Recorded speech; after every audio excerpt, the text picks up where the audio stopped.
నిన్నటి రోజున అల్లా మాలిక్ అనేటటువంటి మాటని పునః బాబాగారు ఎందుకు ప్రయోగిస్తూ ఉండేవారనేటటువంటి విషయం గురించి మీకు కొంతవరకు విజ్ఞాపన చేసి ఉన్నాను.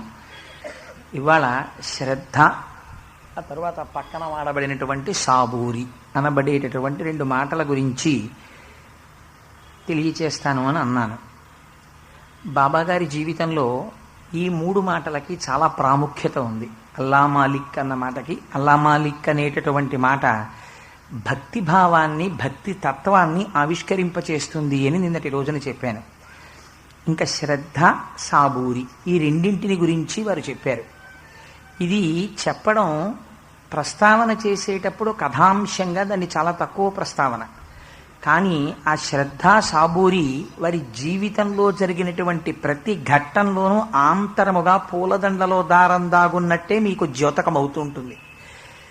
ఇది స్ఫుటంగా ఎప్పుడు బయటికి వచ్చే ఈ మాటలు అంటే, ఒకానొకప్పుడు రాధాభాయ్ దేశ్ముఖ్ అనబడేటటువంటి ఒక భక్తురాలు, ఆవిడ ఒక వృద్ధురాలు, ఆవిడ ఒకసారి షిరిడీ గ్రామానికి వచ్చారు బాబాగారి దర్శనం చేయడం కోసం. వచ్చిన తరువాత బాబాగారి దర్శనం చేశారు. అపారమైనటువంటి తపశ్శక్తి కలిగినటువంటి వారు, బ్రహ్మమును అనుభవించినటువంటి వారి యొక్క తేజోస్వరూపాన్ని దర్శనం చేసినంత మాత్రం చేత యువతల వారిలో కూడా ఒక గొప్ప ప్రశాంతత కలుగుతుంది. అది దర్శనం చేసినప్పుడు కలగడం వరకు అని నేను చెప్పినా కూడా పొరపాటు వాక్యమే అవుతుంది. అది ఎందుచేత అంటే, అటువంటి వారు వెళ్ళిపోయిన తరువాత కూడా కొన్ని వేల సంవత్సరాల వరకు ఆ ప్రశాంతత ఉండిపోతుంది. ఇది మీకు రామాయణం చెప్తున్నప్పుడు నేను ఋష్యశృంగ మహర్షి యొక్క తపస్సు గురించి చెప్పి ఉన్నాను. అది ఆ తర్వాత శంకరాచార్య స్వామి వారు అరణ్యంలో కూర్చుని ఉండగా ఒక పాము పడగ విప్పి కప్పకి నీడ పట్టింది. ఎందుకు ఇక్కడ పరస్పర విరుద్ధమైనటువంటి ప్రాణులు స్నేహంతో మెలుగుతున్నాయని ఆయన ధ్యానం చేస్తే అది ఋష్యశృంగ మహర్షి తపస్సు చేసినటువంటి ప్రదేశము అని ద్యోతకమైంది. అక్కడే ఇవాళ శృంగగిరి పీఠాన్ని పెట్టారు శంకర భగవత్పాదులు. అదే శృంగేరి పీఠము, శృంగేరి పీఠము అని మనం పిలుస్తూ ఉంటాం. అందుచేత తపస్సంపన్నులైనటువంటి మహాపురుషులు, ఆత్మతత్వాన్ని అర్థం చేసుకున్నవారు, ఆత్మసాక్షాత్కారమును పొందినటువంటి వారు, పరమాత్మగా నడచినటువంటి వారు ఎక్కడెక్కడ ఉంటారో అటువంటి వారి యొక్క దర్శనం చేసినంత మాత్రం చేత అవ్యాజమైనటువంటి ప్రశాంతత కలుగుతుంది. మీకు నేను ఈ సందర్భంలో ఒక విషయాన్ని ప్రస్తావన చేయాలి. రమణ మహర్షి దగ్గరికి కొంతమంది వస్తూ ఉండేవారు. ఒకసారి నేపాల్ నుంచి ఎవరో వచ్చారు. వారు వచ్చేటప్పుడు కొన్ని ప్రశ్నలు రాసుకున్నారు అడగాలి అని, కానీ వారికి నేపాలీ భాష మాత్రమే వచ్చు, రమణ మహర్షిని అడగడానికి అవకాశం లేదు. అందుచేత వారు ఏం చేశారంటే, తమిళ భాషలో మాట్లాడగలిగినటువంటి ఒక సేవకుణ్ణి తెచ్చుకున్నారు. తెచ్చుకుని నేపాలీ భాషలో తనకున్న అనుమానాలు వారికి చెప్పారు. వారు తమిళ భాషలో రాసుకుని రమణ మహర్షిని అడగాలనుకున్నారు. రమణుల యొక్క సన్నిధానానికి వెళ్ళి కూర్చున్నారు. వారేం మాట్లాడలేదు, మౌనంగా ఉన్నారంతే. కొంతసేపు అయిపోయిన తర్వాత ఈ నౌకరు వారితో కలిసి బయటికి వచ్చాడు, ఆ నేపాల్ నుంచి వచ్చిన వారితో. వచ్చి వారు ఏ ప్రశ్నలకి జవాబులు కోరుకుంటున్నారో అవన్నీ చెప్పేశాడు. చెప్పేస్తే అన్నీ విన్న తర్వాత ఆయన ఆశ్చర్యపోయాడు. ఇవన్నీ నీకు ఎలా తెలిసే, నా పక్కనే ఉన్నావు, నువ్వు అడగలేదు కదా అని అడిగాడు. నాకు వారి ముఖమండలాన్ని వీక్షించేటప్పటికీ అడగవలసిన ప్రశ్నలకి జవాబులు ద్యోతకమైపోయాయి అని చెప్పాడు. రాజేంద్ర ప్రసాద్ గారికి కూడా అదే జరిగింది. నిన్న రాజమండ్రిలో ఒక సభలో నేను ఆ విషయాన్ని ప్రస్తావన చేశాను కూడా. అందుకని మహాపురుషుల యొక్క సన్నిధానానికి వెళ్ళి కూర్చునేటప్పటికే మీకు ఒక అవ్యాజమైనటువంటి ప్రశాంతత కలుగుతుంది. అందుకే మీరు చూడండి, ఒక్కొక్క ఇంటి వైభవం ఒక్కొక్క పురుషుడితో పూర్తయిపోతుంది. ఆయన ఉన్నంత కాలం ఆయనతో మాట్లాడడానికి, ఆయన దగ్గర కూర్చోడానికి, ఆయన సన్నిధానంలో ఒక్క గంట గడపడానికి బారులు తీరుతారు. కొంతకాలానికి శరీరంతో వచ్చినవాడు శరీరం వెళ్ళిపోతుంది కదా, కొంతకాలానికి వారు వెళ్ళిపోతారు. వెళ్ళిపోయిన తర్వాత ఇంకా ఆ ఇంటికి వెళ్ళేటటువంటి వారు మీకు కనపడరు. రోజు కొన్ని వందల మంది ఆ ఇంటి ముందు బారులు తీరిన వారు ఆ వ్యక్తి వెళ్ళిపోగానే ఆ ఇంటికి వెళ్ళి మళ్ళీ కనపడేటటువంటి వారి సంఖ్య ఇంకా ఉండదు. ఆ వైభవం ఆయనతో వెళ్ళిపోతుంది. ఆస్తికి వారసులు ఉంటారేమో కానీ ఆధ్యాత్మిక వైభవానికి వారసులు అన్ని చోట్ల దొరకరు. ఒక తండ్రి మహాపురుషుడైతే కొడుకు మహాపురుషుడు అవ్వాలని ఎక్కడా లేదు. ఒక తండ్రి గొప్ప పూజాదురంధరుడైతే కొడుకు పూజాదురంధరుడు అవ్వాలని లేదు.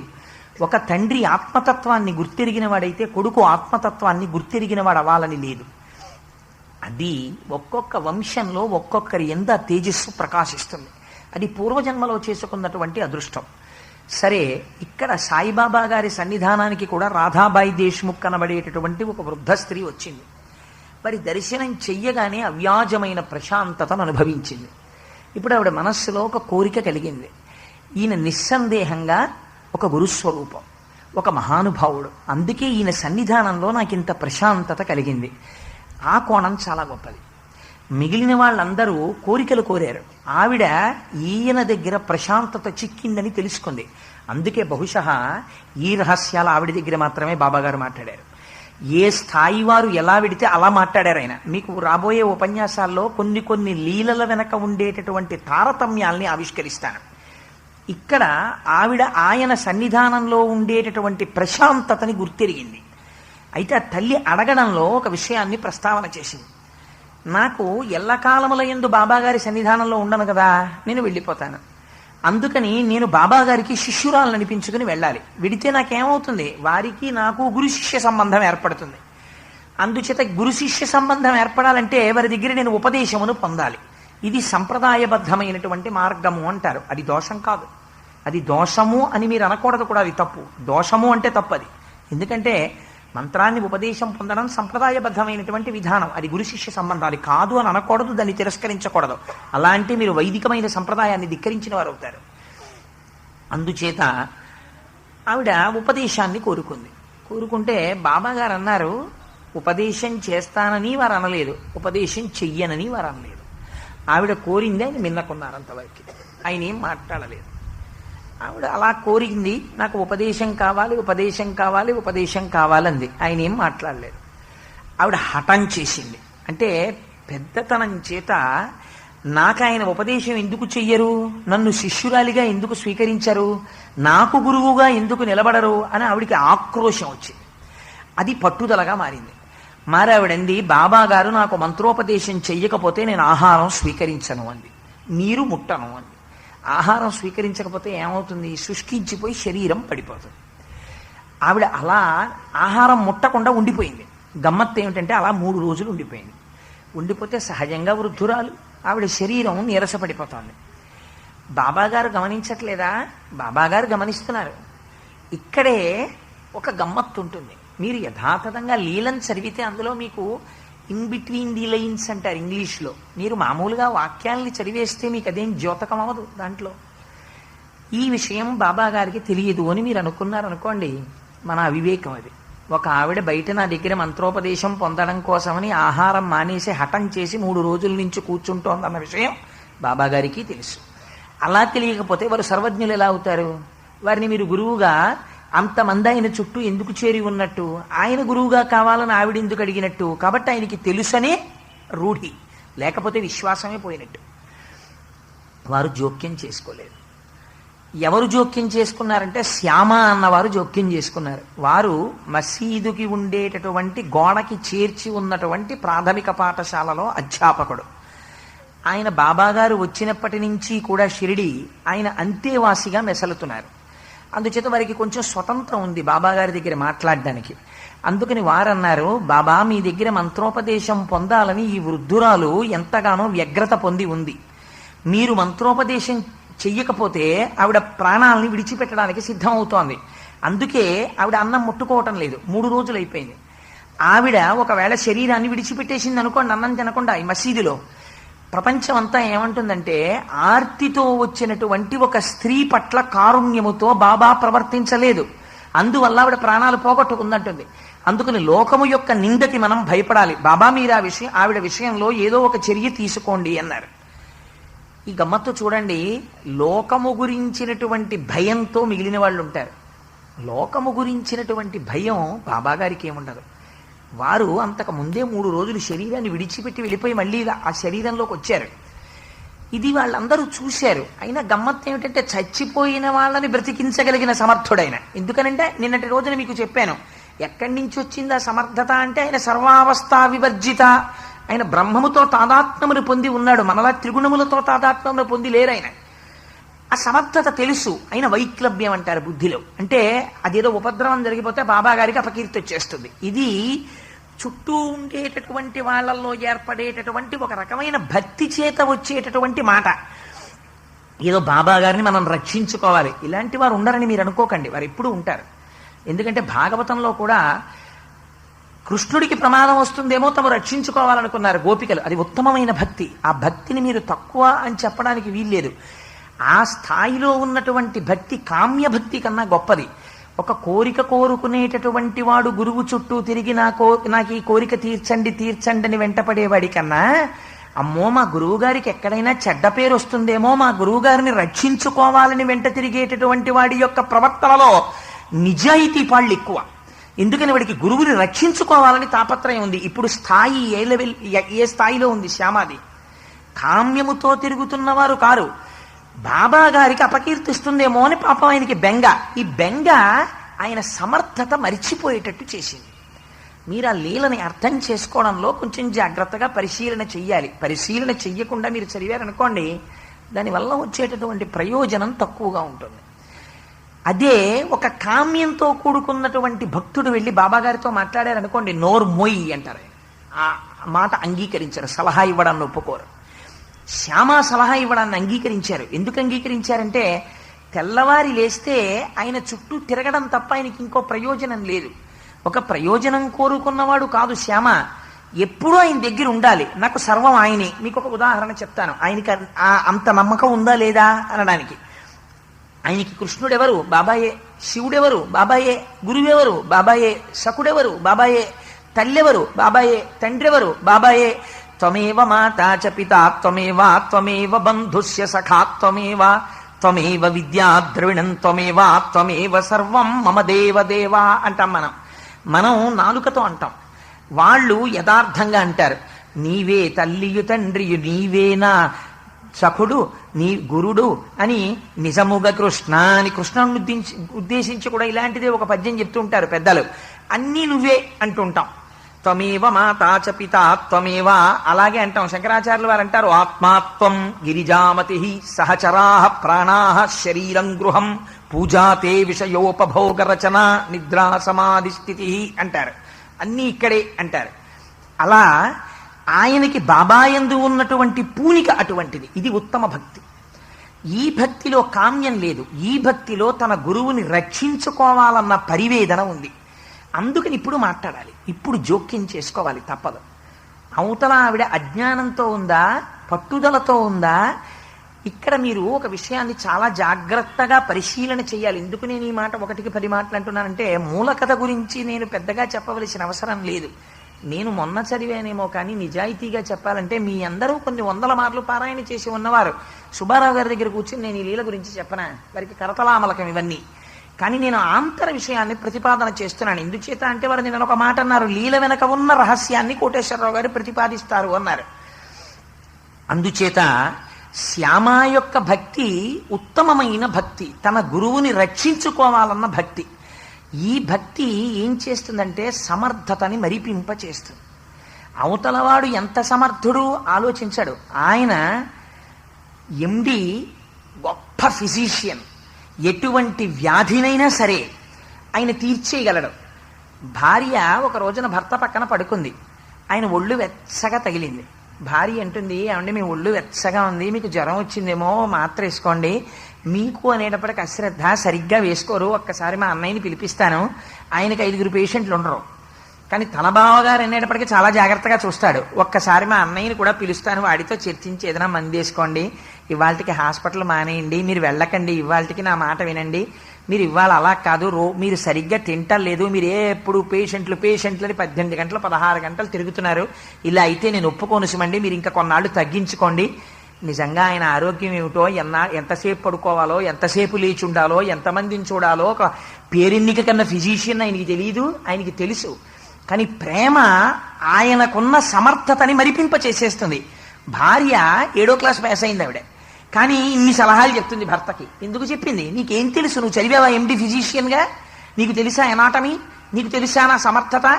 అదేమిటి, నేను ఎన్ని గంటలు పడుకోవాలో నువ్వు చెప్తావేటి అన్నాడు భర్త. తన సమర్థతని కూడా మరిచిపోయి సలహా ఇచ్చేటటువంటి భార్యకి తన కళ్ళల్లో కనపడేటటువంటి ప్రేమని చూసి నవ్వుకుంటాడు. నవ్వుకుని నా యందు అవ్యాజమైన ప్రేమ, అందుకని ఇందా సలహా ఇస్తోందని నవ్వుకుని అలాగేలే మానేస్తాను, ఇవాళ వెళ్ళలే హాస్పిటల్కి అంటాడు కానీ వెళ్ళిపోతాడు. ఆవిడ విసుక్కుంటుంది. కానీ ఆయనకి తెలియదు టాబ్లెట్ వేసుకోవడం. సమర్థ సద్గురువుని ఆశ్రయించినటువంటి శ్యామ ఆవిడికి ఉపదేశం చెయ్యాలో చెయ్యకూడదో, చెయ్యకపోతే ఆవిడ ఏమవుతుందో బాబాగారికి తెలియదేమిటి? అన్నీ తెలుసున్నవారు బాబాగారిని ఆశ్రయించినవాడు ఈయన. ఆవిడికి ఉపదేశం చేయకపోతే ఎంత ప్రమాదం బాబాగారికి వస్తుందో ఇవాళ ఈయన చెప్తున్నాడు బాబాగారి దగ్గరికి వెళ్ళి. ఏమనుకోవాలి అప్పుడు అది? అంటే ఏమిరా నాకు తెలీదా అంటే నువ్వు చెప్తే నాకు తెలియాలా అని అడగద్దా బాబాగారు? అడగరు. ఎందుకు అడగరు అంటే అవతల వారికి తన పట్ల ఉన్నటువంటి అపారమైన ప్రేమకి వశుడయ్యాడు. యోగి అయినా, గురుడైనా, భగవంతుడైనా, తండ్రి అయినా అలాగే వశుడైపోతాడు ఆ ప్రేమకి. ఇది భక్తిలో కొంచెం పై స్థాయి భక్తి. భగవంతుణ్ణి రక్షించుకోవాలన్న భక్తి, గురువుని రక్షించుకోవాలన్న భక్తి, దీనికి వశులవుతారు. అందుకుని వశపడ్డారు బాబాగారు. తప్పకుండా మాట్లాడతాను శ్యామ అన్నారు. మీరు ఈ లీలలు పారాయణ చెయ్యండి అని అనడం వెనకాతల ఒక రహస్యం ఉంది. బాబా మీతో ఎప్పుడు మాట్లాడతారో తెలుసా అండి? మీరు కోరికలు కోరినప్పుడు ఆయన ఏం మాట్లాడరు. అన్నిటికన్నా హీన భక్తి కామ్యము, నన్ను క్షమించండి. అదేమిటండి అయితే కోరిక కోరకూడదా? తప్పకుండా కోరచ్చు. నన్ను అడగకపోతే ఎవరిని అడుగుతారు? అర్థార్థి. స్వామి చెప్పేశాడు భగవద్గీతలో, నన్ను కోరిక కోరచ్చయా నేను తీరుస్తానన్నాడు. కానీ అస్తమానం కోరికలతో బాబా దగ్గరికి వెళ్ళడం హేయమైన విషయము. బాబాని చూడకుండా ఉండలేక నేను వెడుతున్నానండి నిజమైన భక్తి, నిజాయితీ భక్తి. ఆ తర్వాత బాబా మీ వెంటుంటారు. కోరికల కోసం మీరెళ్ళేది ఆయన విసుక్కుంటారు. ఒకనాడు నాకు తెలియదా? విసుక్కున్నారు నిజంగానే. ఇలాగే కోరికలతోటే వస్తారు. ఆధ్యాత్మిక భాండాగారంలో ఉన్న వస్తువులు ఎవరికి అక్కర్లేదని విసుక్కున్నారు. శ్యామభక్తికి లొంగారు. తప్పకుండా మాట్లాడతాను, పిలవమన్నారు రాధాబాయిని. రాధాబాయి దేశ్ముఖ్ ఆవిడ లోపలికి వచ్చింది. కూర్చోమన్నారు. ఏమమ్మా ఇంత హఠం చేస్తున్నావు? నీ కొడుకు లాంటి వాడినమ్మా, ఈ భిక్షువు మీద నీకింత ఆగ్రహమా? నీకు మంత్రోపదేశం చెయ్యలేదని హఠం చేస్తున్నావా? 3 రోజుల నుంచి అన్నం తినడం మానేశావా? మంత్రోపదేశం చేయించుకునేటటువంటి వాడు ప్రవర్తించవలసినటువంటి విధానం అదే యథార్థంగా? మంత్రోపదేశం పొందడానికి అసలు విధానం ఏమిటో తెలుసా అండి? మీరు ఎన్ని మాటలు గురువుని అడిగినా గురువు ఇవ్వాలని నియమం ఏం లేదు. మీరు ఇవ్వాలి వెళ్ళి మంత్రోపదేశం చేయండి అని అడిగితే 1,00,000 గాయత్రి చేసి మళ్ళీ కనిపించండి అన్నారు అనుకోండి గురువుగారు, మీరు 1,00,000 గాయత్రి చేసి వెళ్ళడమే. అంతేగాని నాకు ఇవాళ ఉపదేశం చేసేయండి అని అడిగితే ఉపదేశం చేసేయాలని ఎక్కడ ఏం లేదు. ఉపదేశం వారి ఇష్టం అయితే చేస్తారు. వారు ఇష్టపడేంత వరకు మీరు తిరగవలసిందే. వారు పరిశీలన చేసి చేసి చేసి చేసి ఉపదేశం చేస్తారు. మరి ఆవిడ హఠం చెయ్యొచ్చా? అది ఉపదేశం అడిగే విధానమా? కానీ గమ్మత్తు చూడండి. బాబాగారు అన్నారు పిలిచి, అమ్మా నేను పేద భిక్షువునమ్మా, నీ కుమారుడు లాంటి వాణ్ణి, నన్ను ఉపదేశం చెయ్యి అని అడుగుతున్నావు కదా, నేను నీకొక్క విషయం చెప్తానమ్మా, జాగ్రత్తగా విను. నా గురువులు ఒకరు ఉండేవారు. బహుశా వారు అక్కడ పేరు ప్రస్తావన చేయలేదు. వారు ఎప్పుడూ నామరూపాతీతులే. వారు నామరూపములకు కట్టుబడలేదు బాబాగారు. అందుకని నా గురువు ఒకరు ఉండేవారు. నా గురువు గారు నాకు చెవిలో ఏ మంత్రం చెప్పలేదమ్మా అన్నారు.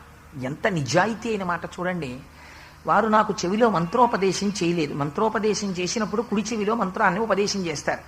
వారు నా చెవిలో ఊదలేదు, అంటే నా చెవిలో మంత్రోపదేశం చెయ్యలేదు. మరి ఏం చేశారు వారు అంటే, నేను వారిని అనుగమించి తిరిగాను. వీరు నా గురువు అని విశ్వసించాను, అంతే. అసలు నిజంగా మీరు ఆ మాటలు జాగ్రత్తగా అర్థం చేసుకోండి. ఉపదేశం చేస్తే గురువా, కథ చెప్తే గురువా, మార్గం చూపిస్తే గురువా, ఈ ఆలోచనలు ఆయనకేం రాలేదు. ఈయన గురువు నమ్మారంతే. గురువు అంటే ఏమిటి? విశ్వాసం. గురువు అన్న మాటకి అర్థం ఏమిటో తెలుసా అండి? ఆయన గురిని చూపించగలడని మీలో ఉన్న విశ్వాసమునకు గురువు అని పేరు. ఎందుకంటే మీకు ఒక రహస్యం చెప్తాను. శంకరాచార్యుల వారు ఒక సరోవరానికి ఇటువైపు కూర్చున్నారు, పద్మపాదాచార్యుల వారు అటువైపు ఉన్నారు. శంకరాచార్యుల వారు యథాలాపంగా అన్నారు, ఇలా రావోయ్ అన్నారు. ఇలా దారి లేదు, మధ్యలో సరోవరం ఉంది, అలా తిరిగి రావాలి. శంకరులు ఏమనాలి? అలా రావోయ్ అనాలి. కానీ శంకరులు అన్నారు ఇలా రావోయ్ అన్నారు. అది చూశారు పద్మపాదాచార్యుల వారు. ఓహో, మా గురువుగారు ఇలా రా అంటున్నారు, మా గురువుగారు ఇలా రా అంటే ఇలా రావడమే. ఇదే మధ్యలో నీళ్లున్నా ఎలా వస్తాను అనకూడదు, నేను అలా రాకూడదు, ఇలా రా అని మా గురువుగారు అన్నారు, ఇలా రావడమే. ఇలా నీళ్ల మించి వెళితే నేను మునిగిపోతానో మునిగిపోనో మా గురువుగారు చూసుకుంటారు. ఆయన మీద నాకున్న గురి ఎటువంటిది? వారు ఇలా రా అంటే నేను వెళ్ళిపోవడమే అంతే అని వచ్చేశారు. అసలు శంకరులు చూడలేదు, అది గమ్మత్తు. ఆయన అలా వస్తారనే అనుకున్నారు. ఇక్కడ ఇలా రా అని శంకరాచార్యుల వారు కళ్ళు మూసుకు కూర్చున్నారు. శంకరాచార్యుల వారి మీద గురితో పద్మపాదాచార్యుల వారు నీటి మీద వస్తున్నారు. శంకరుల మీద శిష్యుడికి ఉన్న గురికి పద్మములు పుట్టి కాళ్ళ కింద పట్టాయి మునిగిపోకుండా. కాళ్ళ కింద పద్మములు పట్టబడినవాడు కాబట్టి ఆయనకి పద్మపాదుడని పేరు వచ్చింది. ఇప్పుడు చెప్పండి, శంకరుల అనుగ్రహం వల్ల పువ్వులు పట్టాయా, శిష్యుడికి గురువు మీద ఉన్న గురి వల్ల పట్టాయా? శిష్యుడికి గురువు మీద ఉన్న గురి వల్ల పట్టాయి పద్మాలు. మీకు అర్థమైందని నేను అనుకుంటున్నాను. ఇప్పుడు గురి ఎవరి మీద ఉండాలి?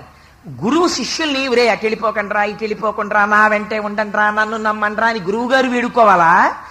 ఈయన మా గురువుకి తెలుసు నన్ను ఎలా ఉద్ధరించాలో అన్న గురి విశ్వాసం నీకుండాలా?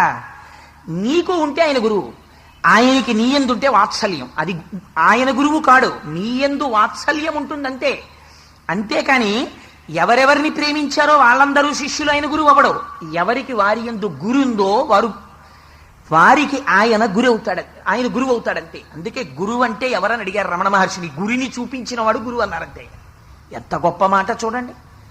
అందుకని బాబాగారు అన్నారు, నా గురువుని నేను ప్రేమించాను, అనుగమించాను, ఆయనతో తిరిగాను, పడుకున్నాను, లేచాను, ఇలా ఉన్నాను.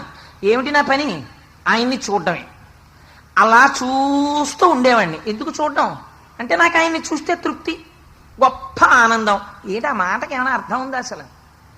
బాహ్యంలో మీరు ఆ లీల చదివారనుకోండి, నేను వారిని చూచుచుండెడి వాడను, వారిని చూచుచున్నప్పుడు నాకు గొప్ప ఆనందము కలిగేది. ఆల్ రైట్, మీరు ఆ వాక్యానికి అర్థం చెప్పండి నాకు. అలా ఆనందం కలుగుతుందా? ఏమిటి వారిని చూస్తూ అలా కూర్చుంటే ఏమిటి ఆనందం కలగడం ఏమిటి? అంటే వారు మీ గురువు అని మీకు లోపల నమ్మకం ఉందనుకోండి, వీరు నన్ను ఉద్ధరించగలిగిన మహాపురుషుడు అన్నటువంటి విశ్వాసం మీకుందనుకోండి, ఎంతసేపు వారి వంక అలా చూస్తున్నా తనివి తీరదు. అలా చూసి చూసి చూసి చూసి చూసి చూసి భ్రమర కీటక న్యాయం అంటారు. గమ్మత్తు ఏమిటంటే, పువ్వు లోపల కీటకం ఉంటుంది, పురుగు ఉండి పువ్వులో తిరుగుతూ ఉంటుంది. అక్కడికి గండు తుమ్మెద వస్తుంది. దాని కళ్ళు భయంకరంగా ఉంటాయి, ఇలా పైకి పొటమరించి ఉంటాయి. కాసేపు కందిరీగ అనుకోండి, కందిరీగ మామూలుగా వచ్చి ఇలా తిరుగుతోంది అనుకోండి, నేను ఉపన్యాసం చెప్పగలనా? ఆ కందిరీగని ఇలా అంటాను, ఎందుకని కందిరీగ యొక్క ఝంకారం అటువంటిది. అది వచ్చి పువ్వు మీద ఇలా తిరుగుతోంది అనుకోండి, ఝంకారం చేస్తూ చప్పుడు చేస్తూ, అక్కడే ఉన్న ఇంత పురుగుకి భయం వేస్తుంది. భయం వేసి అలా కందిరీగ వంక చూస్తూ ఉండిపోతుంది. ఇంకది పారిపోవడానికి మార్గం లేదు. అందుకని తన సర్వశక్తులు దాన్నే చూస్తూ ఉండిపోతాయి అంతే. అలా చూస్తూ ఉండిపోవడంలో ఈ పురుగు కందిరీగ అయిపోతుంది, అది కూడా ఎగిరిపోతుంది. అదేంటండి అలా ఎలా అయిపోతుంది అంతే, అది సృష్టి రహస్యం. దాన్ని భ్రమర కీటక న్యాయము ఉంది శాస్త్రం. పురుగు భ్రమరం అయిపోయినది. ఎందుకు అయిపోయినది? తదేకముగ చూచుట వలన.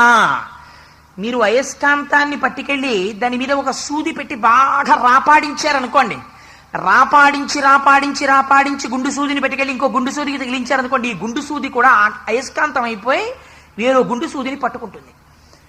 గుండు సూది అయస్కాంతము చేత ఆకర్షింపబడవలసినది. అటువంటి గుండు సూది అయస్కాంతం ఎలా అయింది?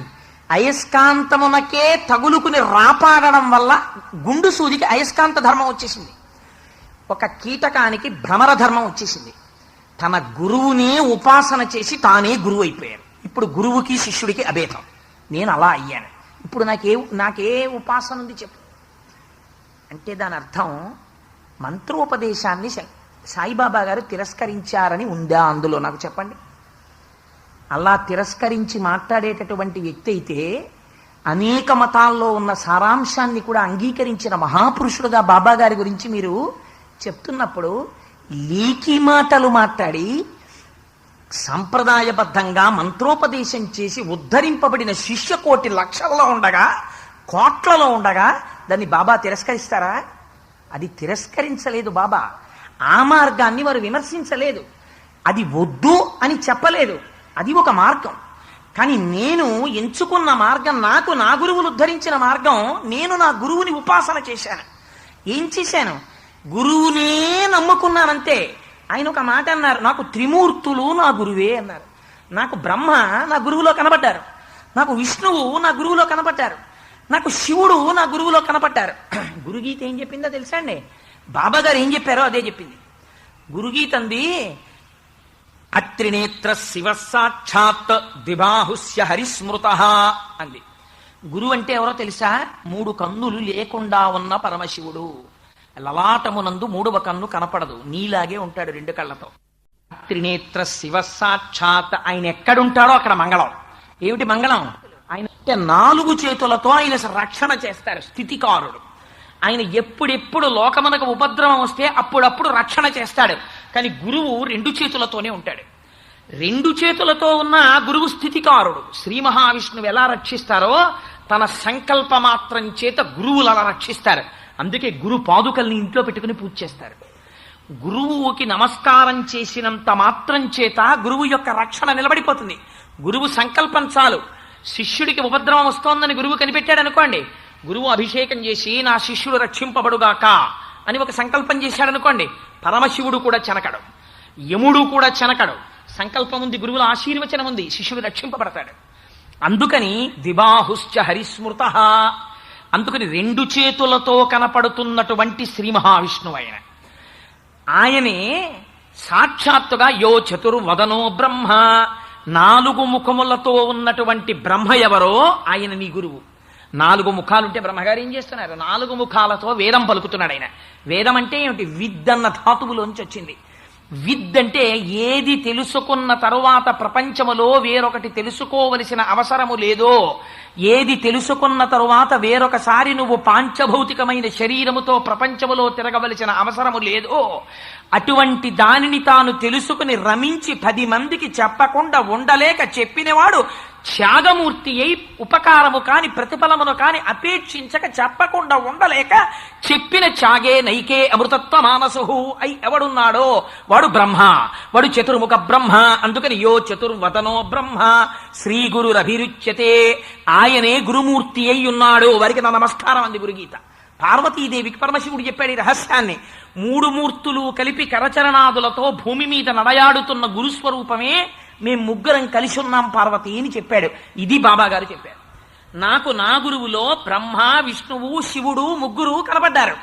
నా గురువు నన్ను ఒడ్డునున్న తాబేలు చూసినట్టు చూశారు అన్నారు. ఎంత గొప్ప మాట చూడండి. తాబేలు, అందుకే అమ్మవారి గురించి చెప్తే మనం ఒక మాట చెప్తాం. అమ్మకి ఎప్పుడు చెప్పినా మీనాక్షి మీనాక్షి అని పేరు. వక్త్రలక్ష్మి పరీవాహ చలన్మి నభలోచన అంటాం అమ్మవారిని. చేపకొకదానికి తాబేలుకొకదానికి సృష్టిలో ఒక గమ్మత్తుంది. చేప తన పిల్లకి స్తన్యం ఇవ్వదు, తాబేలు తన పిల్లకి స్తన్యం ఇవ్వదు. తాబేలు నీళ్లలో ఎక్కడో ఉంటుంది, ఆ పిల్లలు ఒడ్డునో నీళ్లలోనో. అది ఉభయచరం కదా, ఒడ్డున ఉంటుంది నీళ్లలో ఉంటుందని చెప్పడం కుదరదు, ఎక్కడైనా ఉండొచ్చు. అలాగే చేప ఉభయచరం కాదు, నీటిలోనే ఉంటుంది. ఉన్నప్పుడు ఆకలి వేస్తుంది ఆ పిల్లలకి.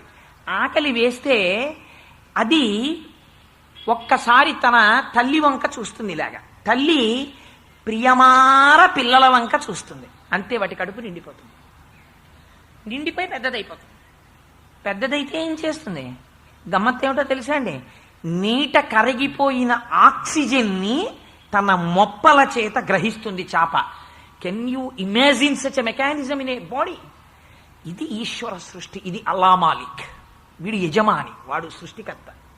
ఏ నీట నువ్వు మునిగితే ఆక్సిజన్ దొరక్క చచ్చిపోతున్నావో ఆ నీట కరిగిన ఆక్సిజన్ని మొప్పలతో గ్రహించుకు బతుకుతోంది చేప. నీకు లేని యంత్రాంగం దాని చేతిలో ఉంది. అదే చేప చెయ్యి పట్టి చేతికి దొరికి పైకొచ్చిందా నీకు ఆహారం, నువ్వు తినేస్తావు దాన్ని. ఏం చిత్రం! ఇది అల్లా మాలిక్. ఏమి ఈశ్వర ప్రజ్ఞ! ఏమి దీనికి జవాబు ఎక్కడుంది? ఎవడు సృష్టించాడు దీన్ని? ఎవడు డిజైన్ చేశాడు? వాడు రా యజమాని. నీదా గొప్పతనం. అందుకని బాబాగారు అన్నారు, తాబేటి పిల్లలు తాబేటి చేత పోషింపబడినట్టు, చాప పిల్లలు చాప చేత పోషింపబడినట్టు నేను నా గురువు యొక్క చూపుల చేత పోషింపబడ్డాను. అంటే ఇప్పుడు ఏమైంది? దృష్టి ప్రసారము జరిగినది. యథార్థము చెప్పాలంటే ఇంత జ్ఞానం ఎక్కడి నుంచి వచ్చింది అంటే కేవలము తన దృష్టి చేత సమస్త శక్తులను బాబాగారి యందు ప్రవేశపెట్టారు. ఇక్కడ మళ్ళీ ఒక పెద్ద మిస్అండర్స్టాండింగ్ ఉంది ప్రపంచంలో. చాలా మంది తెలియక కొన్ని మాటల్ని యథేచ్ఛగా వాడతారు. అలా వాడకూడదు. తెలియనప్పుడు కొన్ని మాటల్ని వాడడంలో చాలా జాగ్రత్తగా ఉండాలి. ఒక శతఘ్నిని ప్రయోగిస్తే ప్రమాదం తక్కువ, ఒక మాటని తప్పుగా మాట్లాడితే ప్రమాదం ఎక్కువ వస్తుంది. నేను చాలా మంది దగ్గర విన్నాను, బాబాగారి శిష్యులం బాబాగారి భక్తులం అని చెప్పుకునే వాళ్ళు చాలా మంది బాబాగారికి సిద్ధులు సిద్ధులు అంటుంటారు. When you talk about siddhis, remember you are downgrading Baba. మీరు బాబాని చాలా కింది స్థాయికి దిగజార్చేస్తున్నారు. ఎప్పుడూ ఆ మాట మాట్లాడకూడదు. ఎందుకు మాట్లాడకూడదో మీకు చెప్తాను రహస్యాన్ని. సిద్ధుల గురించి తాపత్రయపడిన వారు బాబాకారు. ఒకసారి ఆయన నిరూపించారు ఈ ఘట్టాన్ని. సిద్ధులు వెంటపడ్డాయి ఆయన వెంట. సిద్ధులు అంటే ఏమిటో, అవి ఎందుకు వస్తాయో అసలు మీకు చెప్తాను దాని గురించి. సరే అమ్మా, నేను అలా పోషింపబడ్డానమ్మా నా గురువు చేత. నా గురువు ఇదంతా జరిగిన తరువాత, నన్ను ఇలా ఆదరించిన తరువాత శిష్యుణ్ణి ఉద్ధరించడానికి గురువుకి అనేక మార్గాలుంటాయి. ఒక్కొక్కసారి నోరు విప్పి మాట్లాడతాడు, ఒక్కొక్కసారి నోరు విప్పి మాట్లాడ్డు, మంత్రోపదేశం చేస్తాడు. మననాత్రాయతే ఇది మంత్ర. మననం చెయ్యగా చెయ్యగా చెయ్యగా చెయ్యగా జ్ఞానం కలుగుతుంది. మంత్రం కూడా తక్కువ కాదు, అదేం సామాన్యమైన విషయం కాదు. మంత్రోపదేశం చాలా గొప్పది. మంత్రసిద్ధి చేత ద్రష్టలై జ్ఞానులైన వారు ఎందరో ఉన్నారు. దాన్ని తక్కువ చేసి మాట్లాడడానికి ఎవరికి అధికారం లేదు ప్రపంచంలో. అది మన వైదికమైన సంప్రదాయం. దాన్ని మీరు ఎలా పక్కన పెడతారు? కుదరదు. చంద్రశేఖర పరమాచార్యులు వారు ఉన్నారు, మహానుభావులు. అటువంటి వారుండగా మీరు ఎలా మాట్లాడతారు తక్కువ చేసి? బాబా అలా మాట్లాడలేదు. బాబా అన్నారు, నా గురువు చేత నేను ఇలా సిద్ధి పొందాను. చేత ఏ గురువు ఎలా ఎంచుకుంటే అలా అనుగ్రహిస్తాడు శిష్యుణ్ణి. నా గురువు నన్ను అలా అనుగ్రహించారు. నాకు సమస్తం ఏమిటో తెలుసా అమ్మా? నా గురువే. నేను నా గురువు సన్నిధానంలో ఉండగా నా వస్త్రాన్ని ఆయనే సమకూర్చారు, నా అన్నం ఆయనే సమకూర్చారు. నాకు అన్న వస్త్రాలకి లోటు లేదమ్మా అన్నారు. అంటే మీరు ఇక్కడ ఒక విషయం జ్ఞాపకం పెట్టుకోవాలి. అంటే ఏమంటే బాబా గారికి కావలసిన బట్టలు ఆయన గురువు గారు కుట్టించేవారా అండి? ఈయనకి అన్నం వాళ్ళ గురువు గారు పట్టుకొచ్చి పెట్టేవారా అండి అని మీకు అనుమానం రావచ్చు. Yes, that may be true. ఆయన బట్టలే కుట్టించి ఉండొచ్చు. అయితే మీకు అబ్జెక్షన్ ఏమిటి? ఆయన అన్నం పెట్టి ఉండొచ్చు, మీకేమిటి అబ్జెక్షను? దానికి మీకేమైనా అబ్జెక్షన్ ఉంటుందా? పూర్వకాలంలో గురువులు, గురుపత్నులు బిడ్డల్ని పోషించినట్టు పోషించేవారు కాదు. అసలు అన్నం ఎప్పుడు తినాలో శిష్యుడికి గుర్తు చేసి గురువుగారు అన్నం పెట్టారు. మీకు కష్టం అది? ఎందుకనంటే బాబా ఓ మాట చెప్పారు, నా గురు సన్నిధానములో నేను సమస్తము మర్చిపోయాను. వారి పక్కన ఒక బిడ్డడు పడుకున్నట్టు పడుకున్నాను, వారితో కలిసి తిరిగాను, వారు ఏం చెప్తే అది చేశాను. నా గురువుని చూస్తే చాలు ఆనందంలో పొంగిపోయాను. అలా చూస్తూ ఉండేవాడిని అంతే అని చెప్పారు. అలా చూస్తూ ఆనందంలో మైమరిచిపోయిన వాడికి ఆకలి ఎందుకు గుర్తొస్తుంది? ఆకలి గుర్తురాదు.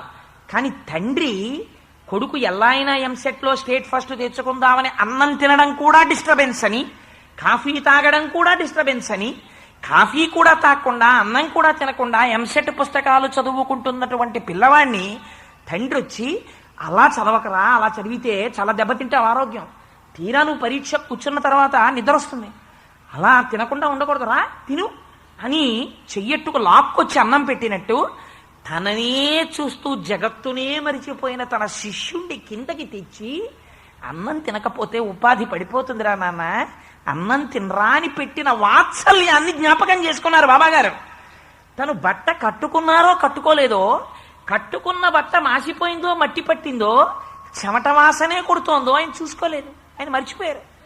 ఆయనకి ఏమిటి, ఈ బట్ట మీద వ్యామోహం లేదు, తినవలసిన అన్నం మీద వ్యామోహం లేదు, ఆనందం. చిదానంద శంకర భగవత్పాదులు భజగోవిందంలో అద్భుతమైన మాట అంటారు, యోగరతో వా భోగరతో వా సంగరతో వా సంగవిహీన యస్సద్బ్రహ్మణి రమతే చిత్తం నందతి నందతి నందత్యేవా. ఆ స్థితిని చెప్తున్నారు ఇవాళ బాబా గారు. యోగరతో వా భోగరతో వా, యోగంలో ఉన్నాడా భోగంలో ఉన్నాడా? సంగరతో వా సంగవిహీన, ఎవరితోన్నా కలిసి ఉన్నాడా విడిగా ఉన్నాడా? ఇవేం గుర్తుండవు. ఎందుకు గుర్తుండవు అంటే దానికి కారణం ఏమిటి అంటే, సంగరతో వా సంగ విహీన యస్యద్బ్రహ్మణి రమతే చిత్తం, బ్రహ్మముతో కలిసి రమించిపోతున్నటువంటి హృదయానికి నందతి నందతి నందత్యేవా, ఆనందం ఆనందం ఆనందం, ఇంకోటి తెలియదు, పొంగిపోతూ ఉండిపోతాడంతే. ఏవానందమో, అన్నం తిన్నాడా, నీళ్లు తాగాడా, నీళ్లు పోసుకున్నాడా, పూజ చేశాడా, ఇవేమీ తెలియవు. రమణ మహర్షి తపస్సు చేసుకుంటూ తొడల కింద తేళ్లు వచ్చి కొరికేశాయి, ఆయనకి తెలిసిందా? ఆనందంలో ఉండిపోయారు. అది మీరు ఇమిటేట్ చేయగలరా? It cannot be imitated. నేను అదే చెప్తున్నది, ఒక జ్ఞానిని మీరు ఇమిటేట్ చేయలేరు. అది మీ బుద్ధికి అందుతుందా? అది మీ బుద్ధికి అందదు. రమణ మహర్షి ఎంతసేపు పూజ చేసేవారండి అని మీరు అడిగారు అనుకోండి, అది ఒక మూర్ఖ ప్రశ్న. అది తెలిసి తెలియని వాడు వేసేటటువంటి ప్రశ్న. ఒక నవ్వు నవ్వుకోవాలంతే మీరు. రమణ మహర్షి పూజ చేయడం ఏమిట్రా, జపోజల్ప శిల్పం సకలమపి ముద్రా విరచన. ఆయన ఇలా చేయి తిప్పితే ముద్ర అయిపోతుంది.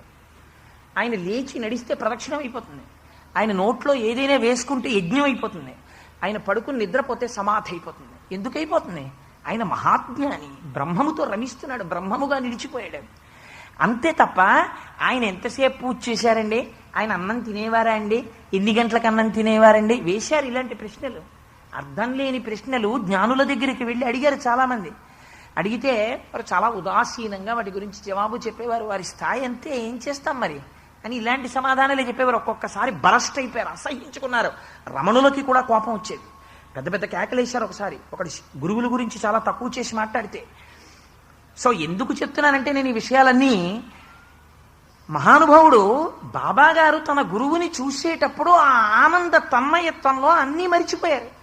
మరిచిపోతే అన్నం గురువు పెట్టారు, వస్త్రం గురువు ఇచ్చారు. ఆయన చెప్పుకున్నారు, అమ్మ ఇంతే, నా గురువు నాకేం చేశారో తెలుసా అమ్మా, నేను ఇంత ప్రేమిస్తే నా తల గొరిగించాడమ్మా అన్నారు. నా తల గొరిగించి నన్ను 2 పైసలు అడిగాడు దక్షిణ. నేను 2 పైసలు దక్షిణ ఇచ్చానమ్మా మా గురువుకి. నువ్వు కూడా అలాగే ఉండడం నేర్చుకో. నువ్వు కూడా నీకు ఏ మంత్రోపదేశం అక్కర్లేదమ్మా. ఎందుకు మంత్రోపదేశం అక్కర్లేదన్నారు అంటే, don't make it a common judgement అయితే. మీరు వెంటనే మంత్రోపదేశాలు ఏవి పనికిరావని బాబా గారు చెప్పారు, ఆ మాట మీరు చెప్పవద్దు. అది వైదిక సంప్రదాయం, అలా అనడానికి మీకు అధికారం ఎక్కడుంది? బాబా గారు అలా చెప్పలేదు. తను ఏది పొందారో ఆ మార్గాన్ని తన శిష్యులకి చెప్పారు. పరంపరాగతము అని ఒకటి ఉంటుంది. మనం మాట చెప్తాం, సదాశివ సమారంభాం శంకరాచార్య మధ్యమాం అస్మదాచార్య పర్యంతాం వందే గురు పరంపరాం అంటాం. అంటే నేను ఏ మార్గంలో ఉన్నట్టు? నేను అద్వైత మార్గంలో ఉన్నాను అని గుర్తు. నేను ఏ జగద్గురువుని ప్రార్థన చేశానో తత్సంబంధమైన తత్వము యందు నేను విశ్వాసమున్నవాడను అని గుర్తు. అందుకని నేను అదే చెప్తానని గుర్తు, దాన్ని నమ్మాను అని గుర్తు. అలాగే గురు పరంపర చెప్తాం. వారి పరంపర ఏంటి? వారు మంత్రోపదేశమును పొందిన పరంపరలో రాలేదు. వారికి మంత్రోపదేశం అవసరమా? సిద్ధి పొందడానికి అనేక మార్గాలు ఉన్నాయి. వారి గురువులు వారిని ఆ మార్గంలో తీసుకెళ్లారు. వారు ఆ స్థితిలో పొందారు. ఒక కీటకము భ్రమరం అయితే మీకు అబ్జెక్షనా? అది ప్రకృతి ధర్మం అవుతుంది. అట్మోస్ట్ కాన్సన్ట్రేషన్తో అలా కందిరీగ వంక చూసి పురుగు కందిరీగ అయిపోతుంది. నేను ఒప్పుకోనండి అలా అవడం అన్నారనుకోండి, మీ ఒప్పుకోవడంతో సంబంధం ఉందా? మీ ఒప్పుకోకపోతే మానేయండి, అది అయిపోయిందంతే, అది వెళ్ళిపోయింది. బాబా గారిది అంతే. నేను అలా ఒప్పుకోనండి, ఆ పద్ధతి మానేయి. ఆయనకి నష్టమా? నువ్వు ఒప్పుకోకపోతే నువ్వు పాడైపోతావు అంతే. నువ్వు కూడా అయిపోవు, నీ అజ్ఞాన స్థాయిలో ఉండిపోతావు. పాడైపోవడం కూడా ఏం ఉండదు.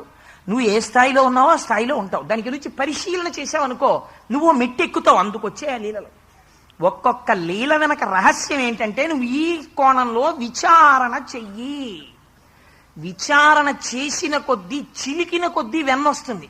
నువ్వు ఎంత విచారణ చేస్తే అందులోంచి మధురమైన పదార్థం బయటికి వస్తుంది. ఇది ఆరగించు, ఇది అమృతత్వం. ఇది నిలబెడుతుంది, నిన్ను అమృతత్వం వైపుకి తీసుకెడుతుంది. అందుకుని వచ్చాయి ఆ లీలలు. అందుకని ఆయన అన్నారు, అమ్మా నేను పొందినది ఇది, అందుకని నేను నీకు మంత్రోపదేశం ఎలా చేస్తాను? నేను పొందలేదుగా గురువు దగ్గర. నేను పొందని మంత్రం ఒకటి ఉందనుకోండి, నాకే రాదు తేలు మంత్రం.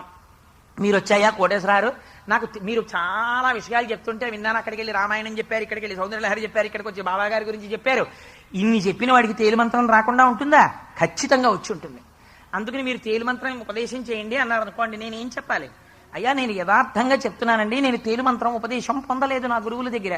మరి మీకు అల్లప్పుడు ఎప్పుడో తేలు కుట్టిందంటే మీ అబ్బాయికో మీ అమ్మాయికో మీ ఆవిడికో తేలు కుడితే మీరు పట్టుకొచ్చి కొంచెం విభూతి రాస్తే మీ ఆవిడికి నొప్పి తగ్గిపోయిందిట, ఇంక ఏ ఇంజక్షన్ చేయలేదట, మరి అది ఎలా జరిగింది అన్నారు అనుకోండి.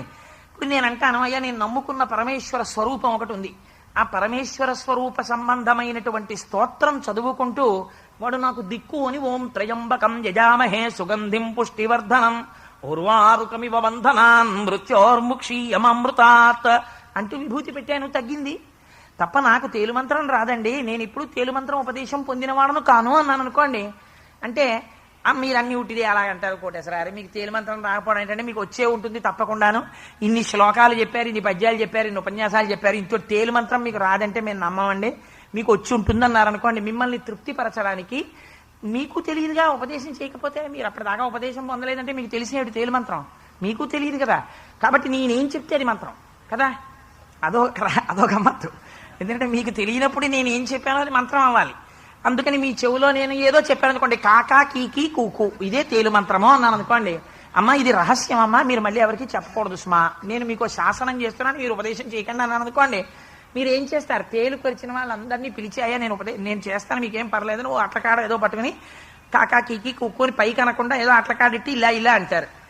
అంటే ఏమైంది, మీరు ఉపదేశం పొందాననుకుంటారు. కానీ ఇప్పుడు మీరు నిజాయితీ పరులు. ఎందుకంటే మీరు అమాయకత్వంతో నన్ను అడిగారు, నాకు తెలియని దాన్ని నేను మీకు ఉపదేశం చేశాను, మీరు నమ్మారు, మీకు విశ్వాసం ఉంది, మీరు అది మంత్రం అనుకుంటున్నారు. పాడైపోయిన వాడు ఎవడు చెప్పండి? తను తెలియనిది, తను పొందనిది తనకి తెలుసున్న వాళ్ళ అవతల వారు నమ్మారని చేస్తే యువతల వాడు దొంగ, వీడికి నిజాయితీ లేదు. బాబా అలా దొంగగా ఉండాలనుకుంటారా? బాబా నిజాయితీని బోధిస్తున్నారు. నువ్వు ఏ గురువు దగ్గర ఎలా వెళ్ళావో ఆ గురువుకి శిష్యుడుగా నిలబడ్డాను, నేర్చుకో. నా గురువు దగ్గర నేను ఇలా నేర్చుకున్నానమ్మా, నాకు ఇంతకు మించి రాదు, నేను ఇలా సిద్ధి పొందాను. నువ్వు నన్ను గురువుగా పెట్టుకోవాలనుకుంటున్నావా? నేను ఏది చేశానో నువ్వు అది చెయ్యి అంతే. నేను ఇలా చేసి ఉత్తమ గతులు పొందాను, నేను పొందలా? ఇవాళ మీ అందరూ నన్ను బాబా బాబా అంటూ నా చుట్టూ తిరగట్లా? నీకు విశ్వాసం ఉంటే అమ్మ నువ్వు కూడా అలాగే చెయ్యి. నువ్వు ఏ మంత్రోపదేశానికి ప్రయత్నించకు, నన్ను గురువుగా కదా పొందాలని నువ్వు అనుకుంటున్నావు, అందుకు కదా మంత్రోపదేశం చేస్తే గురువుని అనుకుంటున్నావు. మంత్రోపదేశం అక్కర్లేదమ్మా, నేను నా గురువుని అలా ఆరాధన చేశాను, నువ్వు నన్ను అలా ఆరాధన చెయ్యి, నా యందు నమ్మిక ఉంచు, నీ మనస్సులో నా స్వరూపాన్ని పెట్టుకో, అస్తమానం బాబా బాబా బాబా అనుకుంటుండు, నీ దృష్టి నాయందే ఉంచు, అంతర్ముఖురాలివిక. ఇక్కడుంటే ఎదురుగుండా కనబడక్కర్లేదు, ఎక్కడ ఉన్నా నా స్వరూపాన్ని ధ్యానం చేస్తుండు, బాబా బాబా బాబా అంటుండు. నేను చేసింది అదే కదా నా గురువుతో. నేను నా గురువుతో సమాన స్థాయిని పొందాను కదా, ఇప్పుడు గురు శిష్య అభేదమైంది. నువ్వు కూడా అలా అవుతావు. ఒకనాడు నీకు నాకు భేదం ఉండదమ్మా అన్న.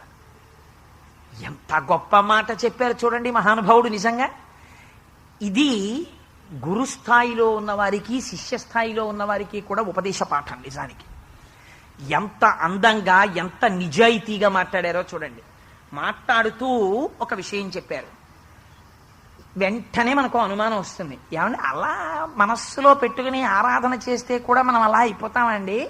అయితే సాయిబాబా గారిని కూడా నేను మనసులో పెట్టుకుని అలాగే బాబా బాబా బాబా అనుకుంటూ ఎప్పుడూ వారినే తలుచుకుంటే నేను కూడా సాయిబాబా గారి స్థాయి పొందేస్తానా అని అనుమానం వస్తుంది కదా మనకి. అందుకని వెంటనే బాబా నివృత్తి చేశారు దాన్ని.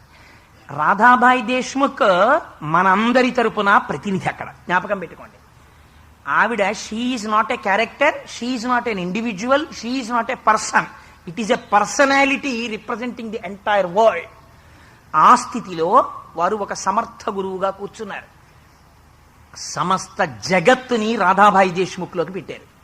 పెట్టి ఇప్పుడు ఒక మాట చెప్తున్నారు, అమ్మ నేను కూడా నా గురువుని ఇలా ఉపాసన చేశాను, అప్పుడు నా గురువు ఏం చేశారో తెలుసా, నా తల గురిగించారన్నారు.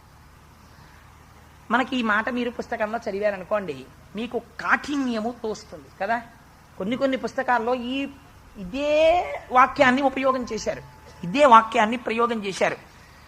వారు నా తల గురిగించిరి అన్న మాటనే వాడారు. నేను అందుకే దాన్ని నేను ఇంకొక రకంగా వాడగలను. వారు నా కేశఖండనం చేయించారనగలను, లేకపోతే వారు నా యొక్క తలనీలాలన్నింటినీ తీయించారు అని అనగలను. కానీ నేను ఆ మాటలు వాడలేదు. ఎందుకు వాడలేదు అంటే మీ అందరూ పారాయణకి అలవాటు పడినవారు కనుక పారాయణలో మీరు ఏ పుస్తకంలో ఏ భాషకు అలవాటు పడ్డారో ఆ భాషనే ఇవాళ నేను వాడాను. నా తల గురిగించారమ్మా వారు అన్నారు. అంటే మీరు మామూలుగా పారాయణ చేసేస్తున్నారు అనుకోండి, ఇది చదివేస్తున్నారు అనుకోండి, మీరు ఎందుకు తల గురిగించడం గురువు అని మీకు ఒక అనుమానం రావాలి కదా.